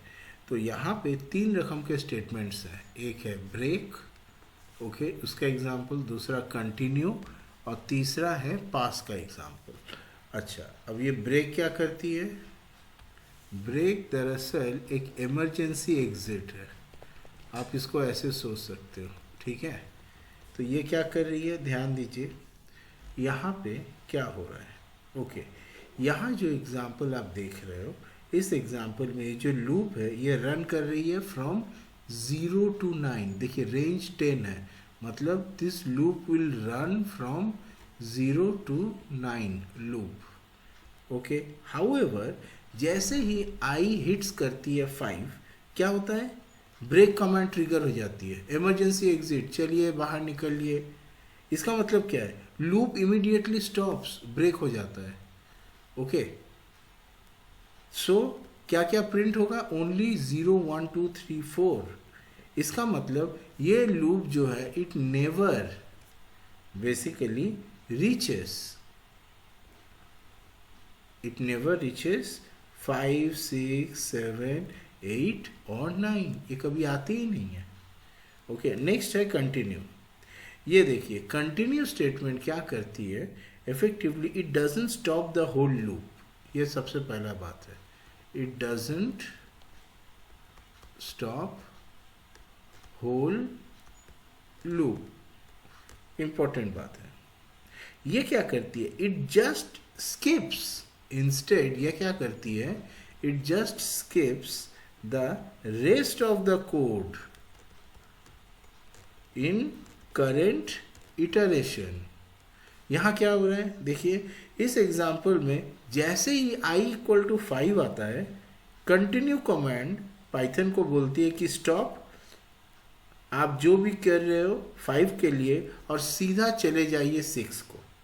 इसका मतलब क्या होगा, यहाँ पे प्रिंट होगा 0 से लेकर 4, 5 प्रिंट नहीं होगा। क्यों, क्योंकि 5 तो स्किप किया गया है, स्किपिंग 5। ओके, तो याद रखिए केवल 5 ही ओनली नंबर है जो स्किप है, क्योंकि यहाँ पे ये 5 को स्किप करने के लिए ही डाला गया था। ठीक है, और अब हम लोग आते हैं थर्ड पास के ऊपर, जो कि है एक प्लेस होल्डर है। ये थोड़ा यूनिक है क्योंकि ये बेसिकली ये कुछ नहीं करता है, it does nothing. So basically इसे यूज किया जाता है एक प्लेस होल्डर के लिए। बेसिकली व्हेन द पाइथन का syntax it requires some statement but you are not ready to write the logic, then we have to write this.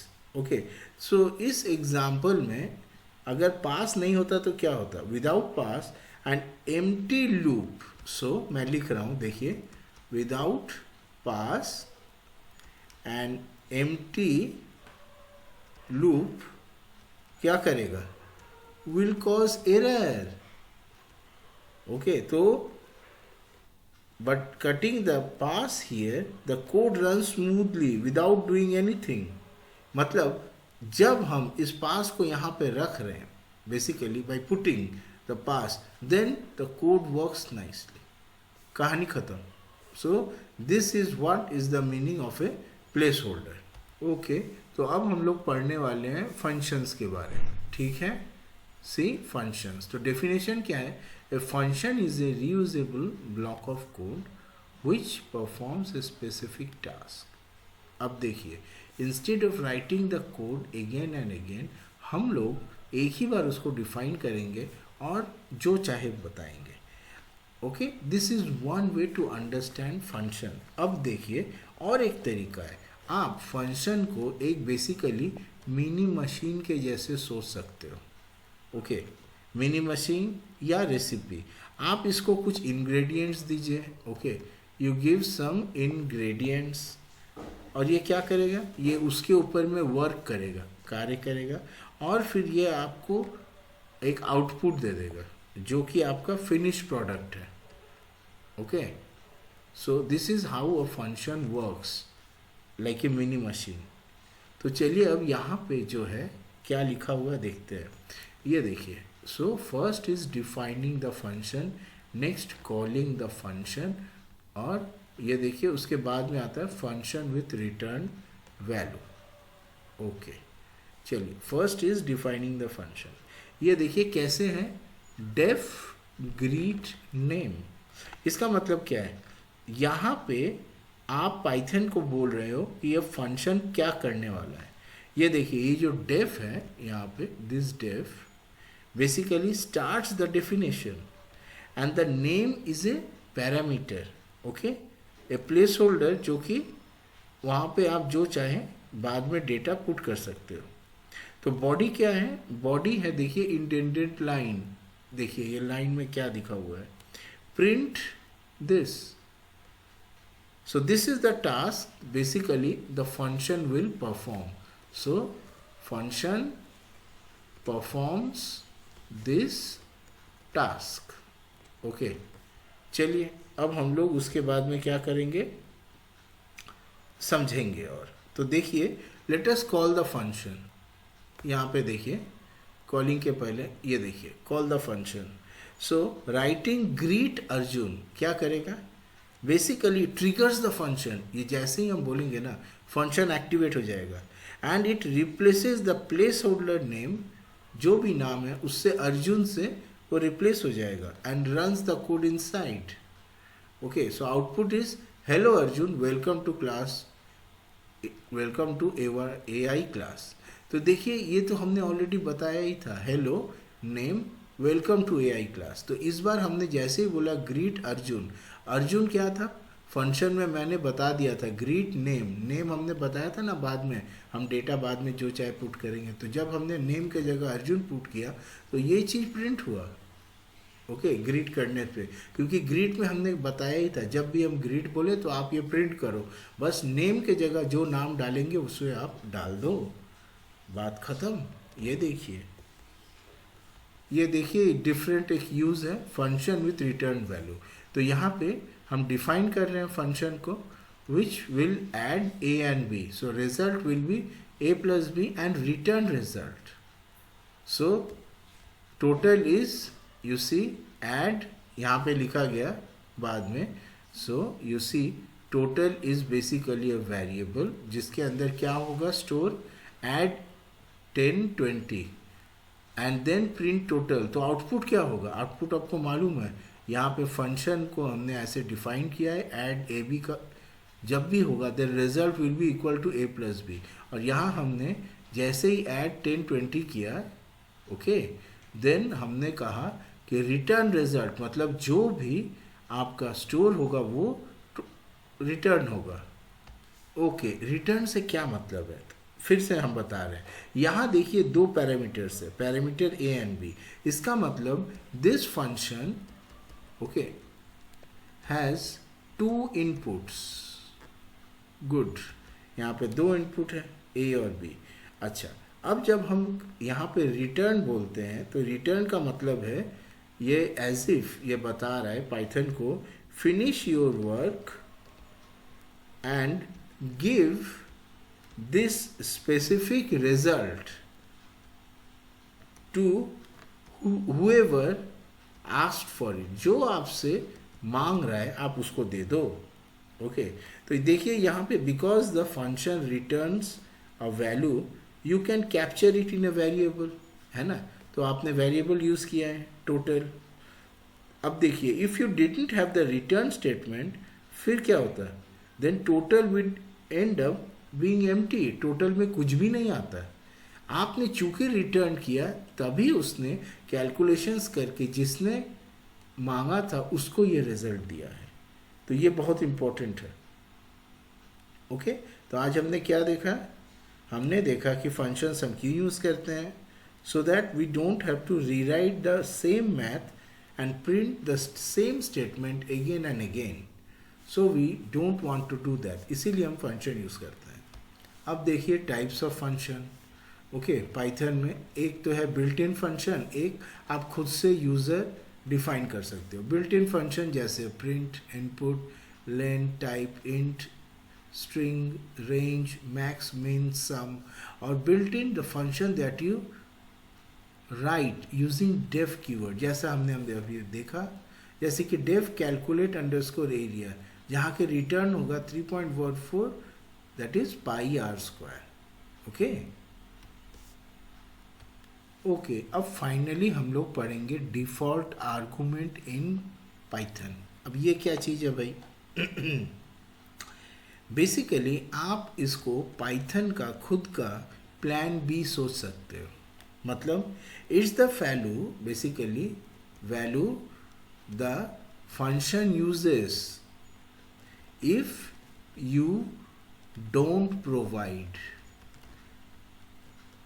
1, अगर आप उसे कुछ प्रोवाइड ना करो तो अपने से फंक्शन जो है एक वैल्यू यूज़ करने वाला है। Okay, so that's the importance of default argument. Okay, अच्छा अब देखिए यहाँ पे क्या हो रहा है।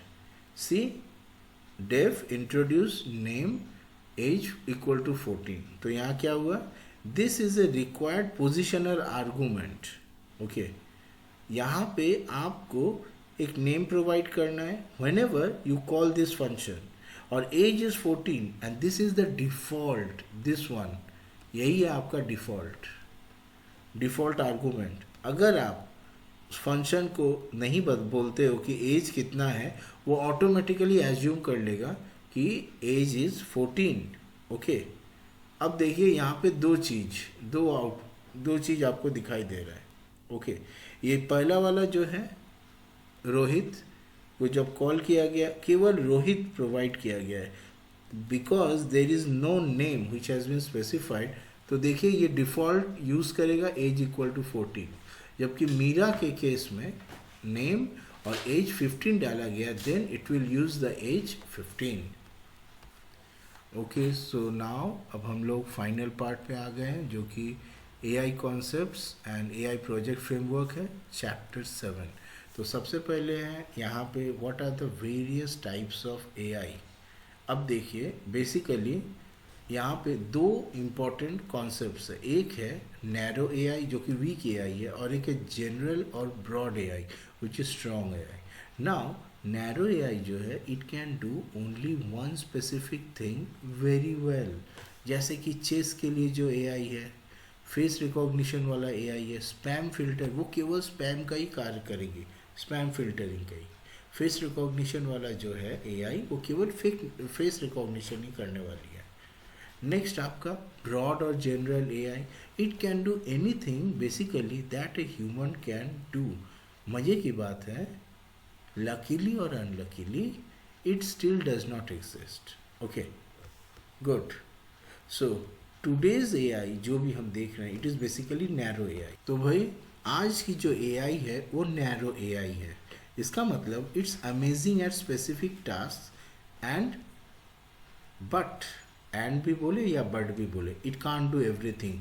तो भाई अपना चैट GPT, ओके, या जेमिनाई, ये क्या है?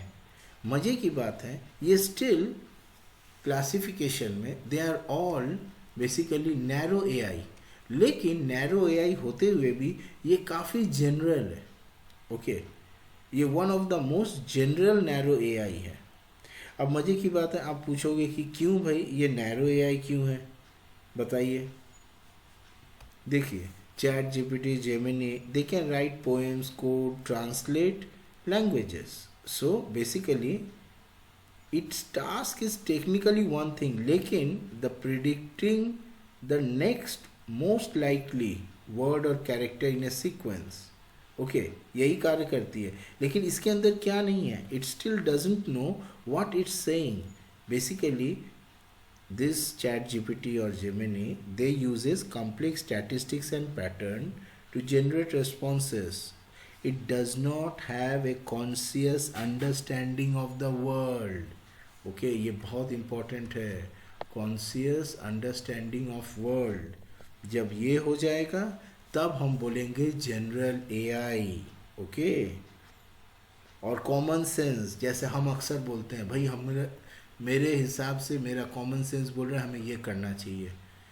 चैट GPT या जेमिनी जो है ये just complex statistics pattern follow करके आंसर्स देते हैं। इनके अंदर अभी भी ये common sense, AI common sense जो है ये ह्यूमन के जैसा अभी तक नहीं आई है, इसीलिए they are still narrow AI।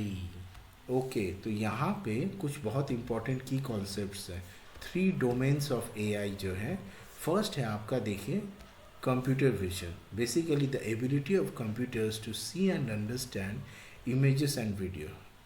देखिए ये आप बोल सकते हो जैसा हम अपने आँखों से देख पाते हैं, अंडरस्टैंड करते हैं, ये कंप्यूटर का अपना एक सेंस के जैसा है, computer vision. So you see your phone unlocks with your face, that's computer vision that application.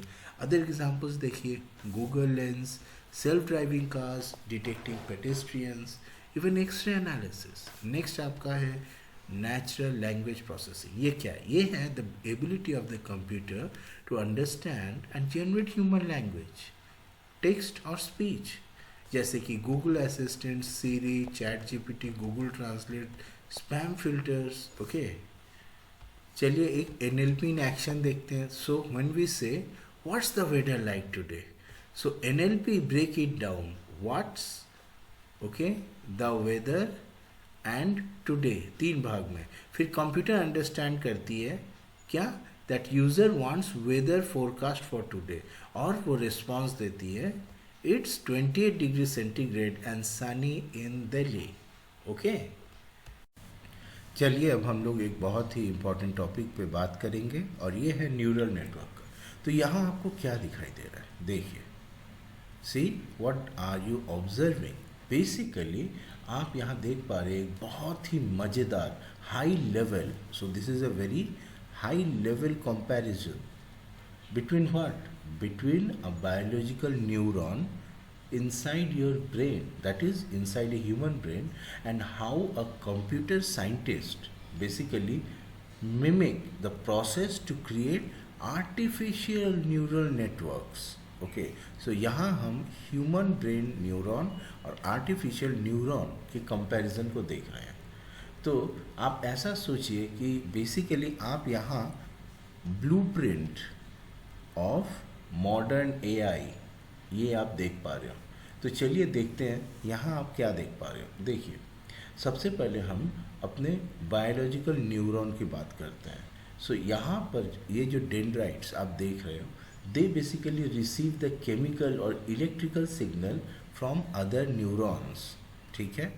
Next उसके बाद यहाँ क्या होता है, अच्छा पहले हम लोग इसको कंप्लीट करते हैं। उसके बाद में ये जो सेल बॉडी है, यहाँ क्या होता है, cell body they basically combine the signals to see if they reach a certain threshold, ऐसा होता है। इनफैक्ट ये हमने रिसर्च एंड डेवलपमेंट से जाना है। और फिर फाइनली एक्सॉन, ये एक इम्पॉर्टेंट पार्ट है। ये क्या करती है, इफ़ द सिग्नल काफ़ी स्ट्रॉन्ग है, मान लीजिए if the signal is strong enough, then the neuron fires it to the next cell, otherwise वो फायर नहीं करती है। अब देखिए उसी की तरह अब आर्टिफिशियल न्यूरॉन जो कि एआई का जान है, वो क्या करती है। देखिए यहाँ पे in fact we have got weighted inputs, weighted inputs मतलब एक्स डब्ल्यू, यहाँ पे वेटेड इनपुट्स है। ओके, ये जो x है, this is basically your data. Okay, now data is multiplied by weight, this w is basically weight, good, that determines its importance. Okay, तो next step पे देखिए यहाँ क्या हो रहा है, यहाँ एक सम हो रहा है, summation x I dot W I, ये चीज़ हो रही है, सारी चीज़ें सम हो रही है। तो क्या सम हो रहा है, देखिए कंप्यूटर क्या करती है, it adds all the weighted inputs together. Okay, so this is what is happening. First is weighted input creation, next sum all the weighted inputs. Okay, अब यहाँ पे है एक्टिवेशन फंक्शन। ये क्या करती है, बेसिकली ये यहाँ पे we have got a math rule which decides if the sum is high enough to output, that is 1 या 0। yes के लिए 1 होगा, नो के लिए 0 होगा, ठीक है, करेक्शन किया मैंने। तो यहाँ क्या हो रहा है, बेसिकली यहाँ बेसिकली मैथ रूल है जो डिसाइड करती है कि सम क्या हाई है, आउटपुट के लिए 1 या फिर नहीं है, नहीं होने से वो 0 होगा, ठीक है। तो अब हम लोग ये जो मैथ्स हो रहा है इसके मज़ेदार चीज़ को समझते हैं। ये देखिए ये जो फॉर्मूला है यहाँ पे, this is how the AI thinks. Inputs जो है ये हमेशा x जो है ये हमारे डेटा पॉइंट्स होते हैं। एग्जांपल के तौर पे the pixels in A photo of a mango, x जो है data, this is pixels in the photo of a mango, आप सोच सकते हो। और ये जो w है, w they are basically volume knobs, हम शॉर्ट में लिख रहे हैं volume knobs. Okay, now if a specific pixel मान लीजिए is very important for identifying a mango, तब क्या करेगा, like the yellow color of the mango, then what will happen is that the weight of the input will become high. हम सब लिख नहीं रहे हैं आप, लेकिन सुनिए इन बातों को। ओके ओके अच्छा, अब ये एक्टिवेशन फंक्शन क्या करती है? ये है सबसे बड़ा gatekeeper. This basically works as a gatekeeper. क्या करती है भाई? This basically ensures that the network only passes on meaningful information, filtering out the noise. Okay? अब देखिए रियल लाइफ के साथ में एनालॉजी देखिए। देखिए रियल लाइफ में क्या होता है? रियल लाइफ में हमें ये याद रखना पड़ेगा कि लर्निंग का मतलब ही है क्या? Pattern recognition. ओके, देखिए ह्यूमन लर्निंग क्या होता है? एज ए चाइल्ड हमको पता ही नहीं रहता है कि मैंगो क्या है। आफ्टर कुछ मैंगोज़ को देखने के बाद में हमारा ब्रेन जो है वो स्ट्रेंथ करता है अपने कनेक्शन को बिटवीन द न्यूरॉन्स, जो कि रिकॉग्नाइज करते हैं ओवल शेप या येलो ऑरेंज कलर के साथ में मैंगो को। ठीक है, एआई लर्निंग क्या करती है? उसी चीज़ को देखिए। एआई लर्निंग बेसिकली और artificial neural network, it starts knowing nothing. उसके पास भी कोई इन्फॉर्मेशन नहीं है। वो करीबन 10,000 फोटोग्राफ्स ऑफ मैंगोज़ को देखता है और हर बार जब वो गलती करता है it adjusts, it weights. So basically AI और ANN, artificial neural network, it adjusts its weight every time it makes a mistake। यही तो उसको सिखा रहा है। ओके, वो रॉन्ग कर रहा है तो वो वेट को एडजस्ट करता है slightly until the math is consistently। मतलब ये कब तक एडजस्ट होता है? जब तक ये एक्टिवेशन फंक्शन सही तरीक़े से मैंगो को आइडेंटिफाई नहीं करता है। ओके, ये सिंपल स्ट्रक्चर जो है इफेक्टिवली यही तो है building block of all the modern AI. यहाँ पे हम chat GPT, Gemini, self driving car, सारी चीज़ों की बातें कर रहे हैं, है ना? ओके, वो था फर्स्ट डायग्राम न्यूरल नेटवर्क के ऊपर। ये दूसरा डायग्राम है, ये भी बहुत ही इम्पोर्टेंट है। ये बेसिकली अगेन एक हाई लेवल ओवरव्यू है। देखिए हम हर चीज़ लिखने वाले नहीं हैं, लेकिन कम से कम आप सुनिए तो ज़रा। सुनोगे तो आइडिया होगा। हो सकता है आपके स्कूल में टीचर ने नहीं बताया, हो सकता है किताबों में इतना डिटेल्स में बढ़िया से समझाया नहीं है। सुनिए, डायग्राम को अक्सर स्टूडेंट्स कॉपी पेस्ट कर देते हैं, वो बड़ी बात नहीं है। बड़ी बात है नेक्स्ट लेवल की सोच, वो इम्पोर्टेंट है। तो यहाँ क्या है? Basically this is a high level overview, okay, of how a neural network is structured, basically कैसे कार्य कर रहा है। ठीक है, चलिए देखते हैं। सो जैसा कि मैंने बताया, this is the backbone of the modern AI. Backbone of modern AI, right? अच्छा, बेसिकली ये देखिए, it uses the analogy of image recognition, for example identifying a cat, to show the journey from raw data to smart conclusion। यहाँ start हो रहा है raw data, ठीक है, और लास्ट क्या है? Smart conclusion. ये देखो final answer, raw data enters यहाँ पे, और हमारा टेस्ट क्या है? Identifying a cat. Okay, so this is the thing, इसी को हम टेस्ट करने वाले हैं। तो आप सोच सकते हो न्यूरल नेटवर्क जो है, this is a digital brain. Okay, neural network is basically a digital brain which is made up of many small decision makers known as neurons। और यहाँ पे सबसे 3 इम्पॉर्टेंट लेयर जो है और सबसे 3 इम्पॉर्टेंट सेक्शंस, उनको हम समझेंगे। सबसे पहला है द इनर लेयर, जो कि रॉ डेटा को हैंडल करती है, राइट? हिडन लेयर जो है वो प्रोसेसिंग को हैंडल करती है, और ये जो आउटपुट लेयर है यहाँ लिखा ही हुआ है, ये फाइनल आंसर को हैंडल करती है। So this is it, input layer raw data, ठीक है। तो देखिए इनपुट लेयर जो है, जो आप यहाँ पे देख पा रहे हो, what is happening, you see input layer is where the network sees the world.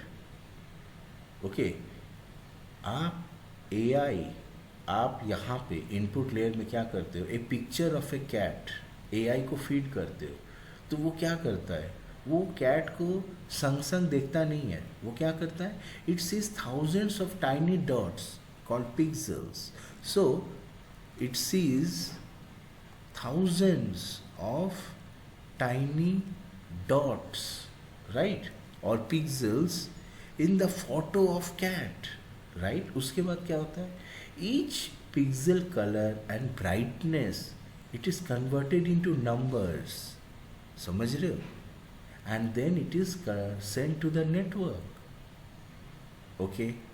और उसके बाद में जैसे कि इमेज में, so this is represented by pixel 1, this is represented by pixel 2, पूरा इमेज आप देखोगे अंदर में छोटे छोटे पिक्सल है, तो वो सबसे पहले डिमार्केट करता है, ये पिक्सल 1 है, ये पिक्सल 2 है, ये पिक्सल 3 है, ऐसे ऐसे करके, ठीक है। अब देखिए हिडन लेयर में क्या हो रहा है, प्रोसेसिंग वाले पार्ट में, चलिए देखते हैं। This is where the thinking happens, यहाँ थिंकिंग होता है, ठीक है। देखिए most neural networks have many hidden layers, इसीलिए डीप लर्निंग भी नाम दिया जाता है। क्या होता है देखिए, this layers look like patterns, आपको पैटर्न के जैसा दिखाई देगा। द फर्स्ट लेयर जो है, it might find simple things like edges और लाइन्स, और deeper layers they might recognise shapes like circles, eyes और इवन ट्रायंगल्स, ईयर्स। तो यहाँ पे मैथमेटिकल वेट का इंपॉर्टेंस होता है। स्टूडेंट्स हम कुछ लिखने वाले नहीं हैं, आप ज़रा सुनिए। मैथमेटिकल वेट का क्या इंपॉर्टेंस है, देखिए ईच कनेक्शन जो हमने बताया, सर्कल्स, ट्रायंगल्स या simple things like lines, so each connection between neurons has a weight, जो मैंने पहले भी बताया था, है ना। पूरा खेला जो है वो वेट का खेला है। So if a neuron sees something it recognizes, जैसा कि कैट का pointy ears, it passes a stronger signal to the next layer. चलिए ये जो बातें हमने बताई यहाँ पे सही तरीका से नहीं दिया गया, यहाँ तो एज इफ दिखा रहा है हर एक पिक्सल एक न्यूरॉन के पास गया, बिल्कुल सही है, पर इसके बाद में और एक पार्ट है, तो उस पार्ट को बताते हैं। तो मान लीजिए this is the input layer, okay, ये जो है हर एक पार्ट आपका पिक्सल का जो है ये इनपुट पार्ट है, उसके बाद में ये हर एक पार्ट एक अंदर के हिडन लेयर में जा रहा है, ठीक है। ये देखिए, okay, so there are various types of hidden layers. So suppose this is hidden layer 1, this is hidden layer 2, और यहाँ पर है आपका आउटपुट लेयर OL। तो क्या होता है, ये जो इंफॉर्मेशन है this is sent to this hidden layer, फिर यहाँ से भी जो है इंफॉर्मेशन, दिस इज़ बेसिकली ये इनपुट लेयर। यहाँ अब हम जो है लेयर्स के माध्यम में बातें कर रहे हैं, इनपुट लेयर, ओके। तो हर एक देखिए जगह से इंफॉर्मेशन जा रही है, ये इम्पोर्टेंट है कैसे हो रहा है, आप ज़रा ध्यान दीजिए माय डियर स्टूडेंट्स। यहाँ से इंफॉर्मेशन जा रही है, इस लेयर के नोड को जा रही है, यहाँ से भी इस लेयर के नोड को जा रही है, यहाँ से भी इस लेयर के नोड, यही चीज़ फिर दूसरों के साथ में भी हो रहा है, ठीक है।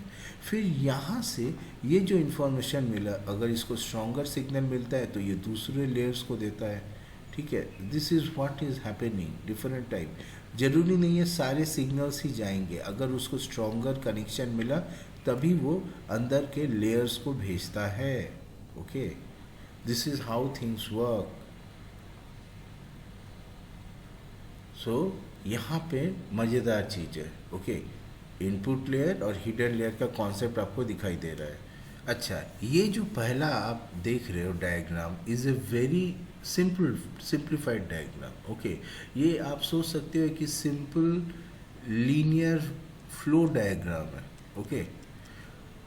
flow diagram showing how a cat is identified, okay, जबकि ये वाला जो सेकेंड डायग्राम आप यहाँ देख पा रहे हो, this is basically your important ANN diagram, artificial neural network का डायग्राम है, and this shows how the neurons are actually interconnected. Okay, तो आप ऐसा सोच सकते हो कि फर्स्ट इमेज जो है ये था बेसिकली स्टोरी।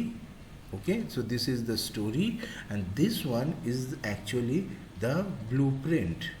ओके, हम दोनों आपको बता रहे हैं। तो चलिए यहाँ पे ज़रा देखते हैं क्या हो रहा है। तो ये जो देखो आप, पहला लेयर जो है, दीज आर बेसिकली पिक्सल्स। ये जो है पिक्सल्स है, हमारे इस इमेज के यही चीज़ जो है पिक्सल्स है।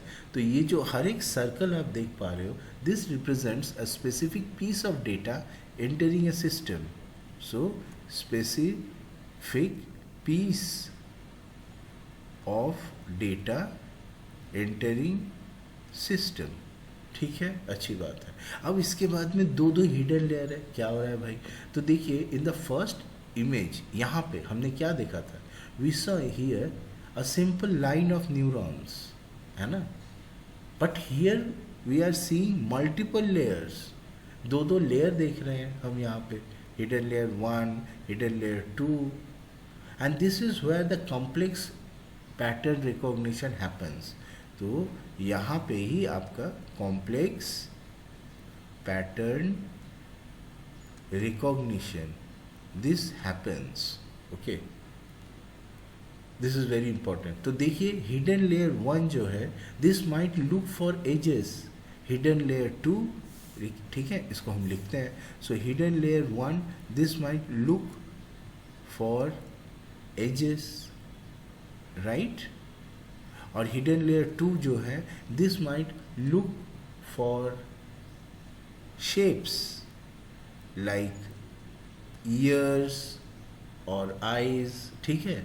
अब लास्ट में जो है वो है output layer. This is important. देखिए, अब लास्ट वाला जो है, पहले तो हर एक में इंफॉर्मेशन गया, ठीक ना, उसके बाद में आपस में कनेक्शन हुआ, ये ढूंढे एक दूसरे को, इंफॉर्मेशन शेयर करा, और फाइनली देखिए हर एक नोड से एक आउटपुट लेयर में आया, OL, ठीक है। ऐसे करके ये डायग्राम कंप्लीट हुआ, ठीक है, अच्छी बात है। तो ये हो क्या रहा है भाई आउटपुट लेयर में? Output layer is the final answer. ये देखिए, यही तो है फाइनल आंसर, हमने बताया था। यहाँ क्या हो रहा है, देखिए यहाँ पे पहले वाले इमेज में देखिए, this resulted in the text it's a cat. मतलब कैसे हम समझे थे, देखिए आउटपुट लेयर पहले वाले इमेज, यहाँ पे देखिए क्या हो रहा है, after all the pixels were processed and the pattern were weighted, ठीक है, the network arrived at the conclusion. And what actually happens my dear students is that the network looks for detected patterns.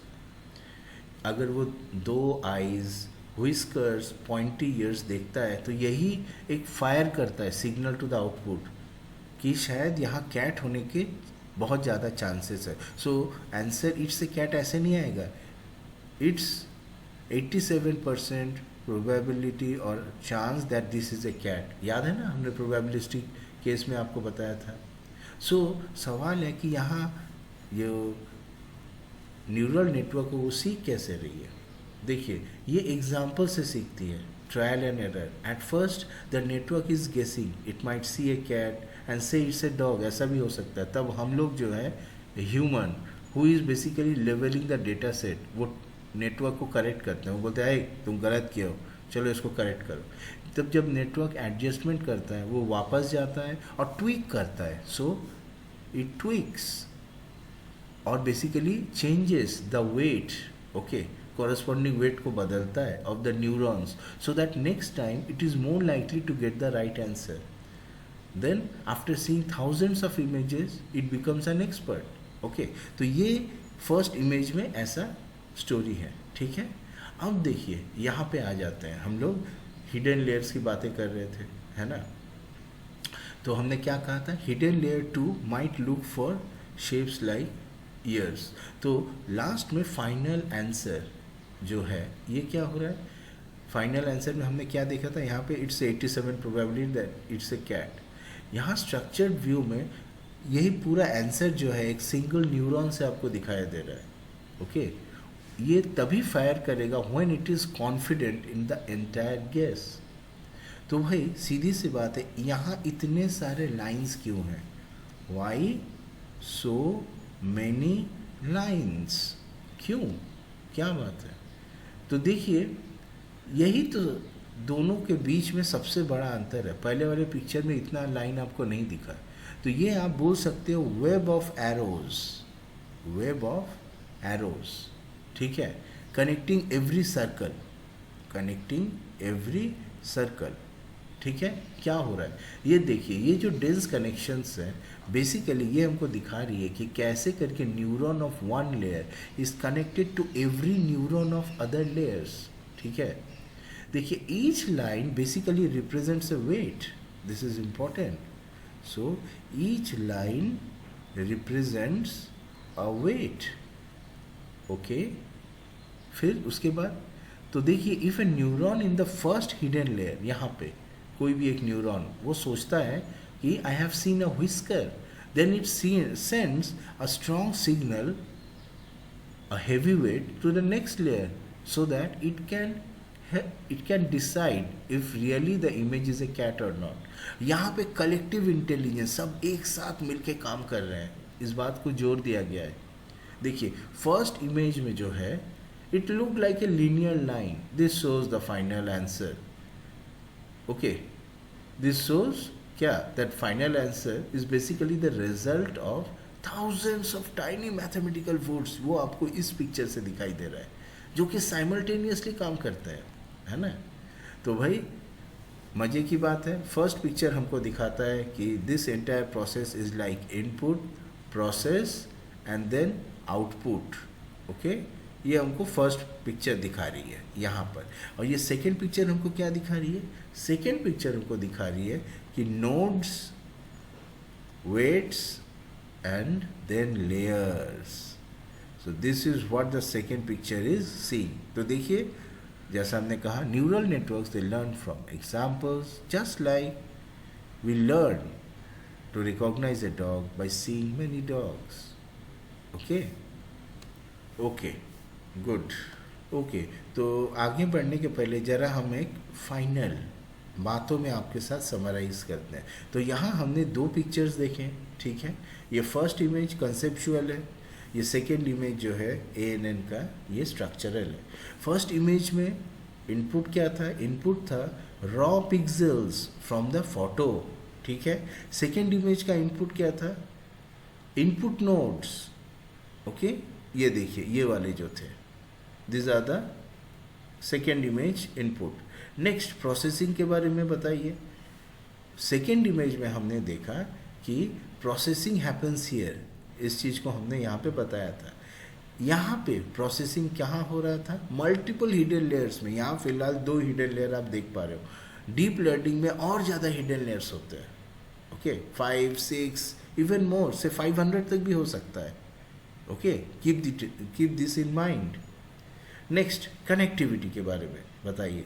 यहाँ पे simple arrows से connection है first image में, और second image में क्या है? हम क्या देख पा रहे हैं? Fully connected mesh of weights. हर एक जो है वो एक वेट कैरी करता है अपने आप, इंडिपेंडेंट, ओके, दूसरे से डिफरेंट। तो मैश ऑफ वेट्स देख रहे हैं। और पहले वाले का आउटपुट क्या है? Labelling an object cat, of course with probability. जबकि दूसरे वाले का जो गोल है, मकसद है, वो है mathematical convergence to the output. Of course गलती होने से वो वेट्स करेक्ट करेंगे, है ना। So students, approximately 24 minutes we have discussed this single topic, okay। So now let us move to our continuation। मुझे लगा कि ये बहुत इंपॉर्टेंट पॉइंट्स हैं आप सबके लिए, इसीलिए हमने इस पे काफ़ी समय दिया। तो नेक्स्ट टॉपिक है आपका एक्सपर्ट सिस्टम्स। तो देखिए AI programs that mimic the decision making ability of a human expert in a specific field, okay, they are the expert systems. जैसे famous example Eliza, it is one of the first chatbots, 1966 से development start हुआ है। which mimics a psychotherapist by recognizing patterns in text and responding accordingly. और ये सारी चीज़, ये जो expert systems है, they work on this principles जो हमने आपके साथ आज साझा किया, ओके, शेयर किया. These are the principles, important ones, on which expert systems work. Okay, ये ऐसे ही कार्य करते हैं. सो मॉडर्न एक्सपर्ट सिस्टम्स देखिए, दा विंसी जी, ओके, इसके बारे में हम आपको बताए हैं, हमारे वीडियोस जरूर देखिएगा. Even tax advisory software, chess engines, okay, ये स्टूडेंट्स में काफ़ी पॉपुलर होता है. So they all work on this principles of hidden layer pattern recognition. तो चलिए अब हम लोग नेक्स्ट इम्पॉर्टेंट टॉपिक पे चलते हैं, जो कि है AI project framework. And this is basically a roadmap to building AI. Okay, you see, every AI project follows 5 steps, just like a recipe for making AI. तो भाई ये 5 स्टेप क्या है, ये देखिए 5 steps. First is problem scoping, next is data acquisition, then we have data exploration. उसके बाद में आता है, ये देखिए, एक्सप्लोरेशन के बाद में modelling and then finally evaluation. यहाँ पे शॉर्ट्स में आपको बता दिया गया है. हम लोग डिटेल्स में इन सब चीज़ों को समझेंगे. तो चलिए स्टेज 1. ओके, स्टेज 1 क्या है? Stage 1 is problem scoping. भाई हम जो करने वाले हैं प्रोजेक्ट में, कुछ बनाएंगे, कुछ डिस्कस करेंगे, डेवलप करेंगे, तो जानना की आवश्यकता है सबसे पहले कि हम कर क्या रहे हैं, करना क्या है. व्हाट इज द प्रॉब्लम, समस्या कहाँ है. हम एग्ज़ाम्स के लिए क्वेश्चन पेपर जब डिस्कस करते हैं तो सबसे पहली बात हम क्या बताते हैं, सवाल को पढ़िए. अरे तभी ना पता चलेगा कि सवाल प्रॉब्लम क्या है. समझोगे नहीं तो गलत जवाब दे दोगे, है ना. तो यहाँ भी वही चीज़ है. Say for example, too many spam emails cluttering inbox. तो हमको ईमेल स्पैम इस प्रॉब्लम को सॉल्व करना है, ठीक है. So who is affected? भाई email users, everyone is affected. Why does it happen? ये प्रॉब्लम कहाँ हो रही है? ईमेल प्लेटफॉर्म्स में, like Gmail, Outlook. So next question, solve करके क्या होगा, फ़ायदा क्या है? अरे समय बचेगा, improve security and reduce annoyance. आप बचे हुए समय को दूसरे कार्यों में दे पाओगे. तो यहाँ पे you have to use the 4W framework, that is who, what, where and why. देखिए, who, what, where and why, ठीक है, विथ एग्जाम्पल्स हमने आपको यहाँ पे बताए. गुड. तो चलिए नेक्स्ट जो है वो है आपका डेटा कलेक्शन स्टेज. ये क्या है? So here we collect thousands of emails, spam and non spam both, then लेवल each email as either spam और नॉन स्पैम. उसके बाद सोर्स क्या है? Existing email data set which is also user reported spam भी होगा वहाँ पे. उसके बाद उसे हम ट्रेन करने के लिए देंगे AI को फॉर लर्निंग. और जब वो ट्रेंड हो जाएगा तो उसके लिए टेस्ट करेंगे फॉर चेकिंग. याद रहिए, learning data will be different than the testing data. मतलब आप स्कूल में जो पढ़ाई करते हो, कॉन्सेप्ट वगैरह, क्वेश्चन आंसर सब प्रैक्टिस करते हो, पर अच्छा एग्ज़ाम वो होता है जहाँ पे कोई क्वेश्चंस रिपीट नहीं होता है. कॉन्सेप्ट के ऊपर ही सवाल आएंगे लेकिन वो डिफरेंट होंगे, ठीक है. तो यहाँ भी वही कॉन्सेप्ट है. Okay, stage 3 is data exploration. यहाँ क्या होता है? We basically analyse the data, what words appear most in spam. और यहाँ पे हम पैटर्न को जानने की कोशिश करते हैं. डेटा के अंदर में जो पैटर्न है, मान लीजिए यहाँ कुछ स्ट्रक्चर है, यहाँ कुछ स्ट्रक्चर है, we visualise this using graphs. Okay, जैसे कि देखिए यहाँ पे बार चार्ट का एग्जांपल दिया गया है यहाँ पे. सो बार चार्ट से हमको क्या दिखाई दे रहा है? तो स्पैम जितने ईमेल्स हैं, ठीक है, वहाँ पे कौन कौन से वर्ड बहुत इंपॉर्टेंट है. सो 20% ऑफ द वर्ड्स हैं फ्री, आपको ये फोकट में मिलेगा. 15% ऐसे वर्ड्स हैं जो विन, आप जीत गए. 12% अरे आपको प्राइज मिलेगा. उसके बाद में 10% क्लिक करिए. और 8% है ऑफर है आपके लिए, आप दुनिया के सबसे भाग्यशाली पर्सन हैं. क्या बात, खतरे की घंटी, कोई बात नहीं.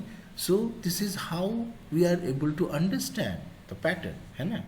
ओके, तो स्टेज 4 क्या है, वो है modelling. That is build the AI model using the label data and the model learns patterns. Example, emails with free money, they are just likely spam.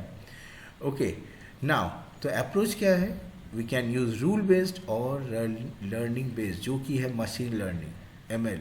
Okay, now stage 5 है आपका evaluation. So basically we have to test the model on new unseen emails. ठीक है, testing data के बारे में बताया आपको. And we have to measure accuracy, क्या वो करेक्टली आइडेंटिफाई कर रहा है. पता चला वो 85 को करेक्ट कर रहा है आउट ऑफ 100, सो उसका एक्यूरेसी है 85%. ठीक है.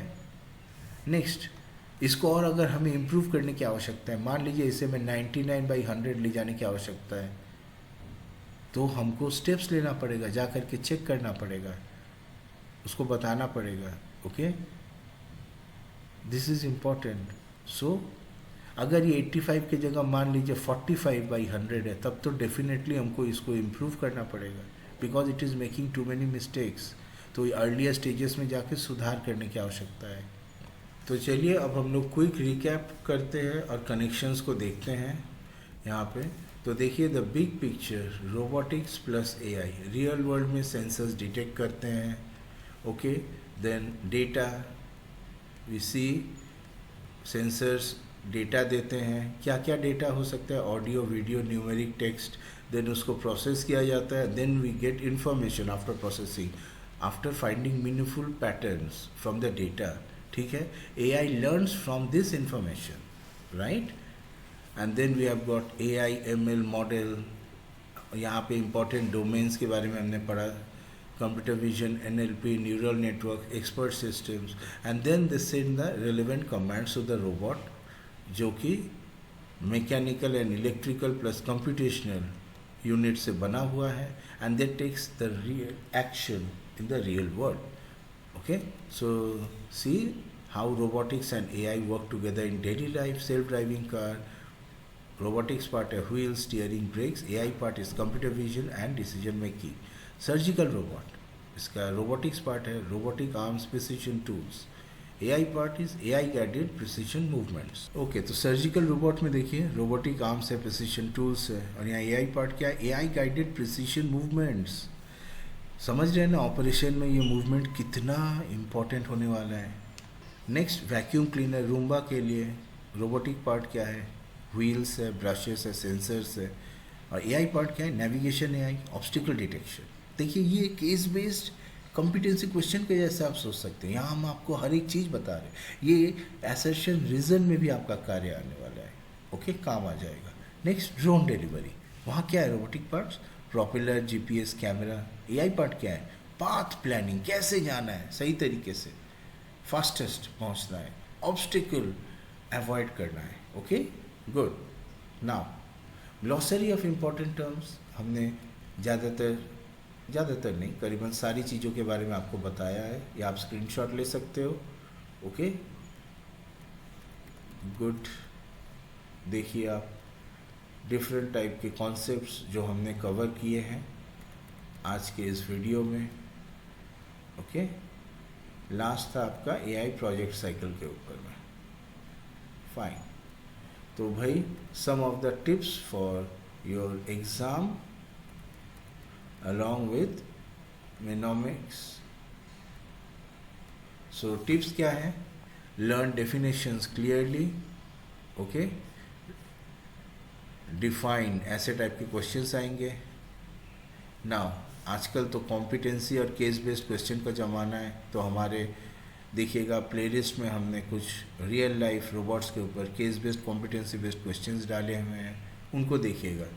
Practice Python programs by actually typing them. Try it. Now remember AI project cycle stages in order. Remember Asimov's 3 laws of robotics. Understand the difference between data and information.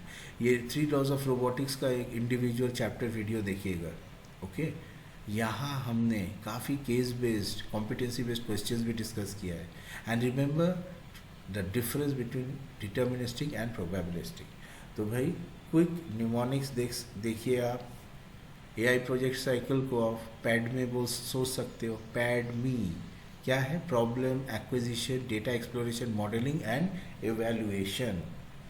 एसिमोव्स laws, यहाँ important क्या है? Safety is greater than obedience is greater than self preservation. Number one is safety, number two obedience, number three self preservation.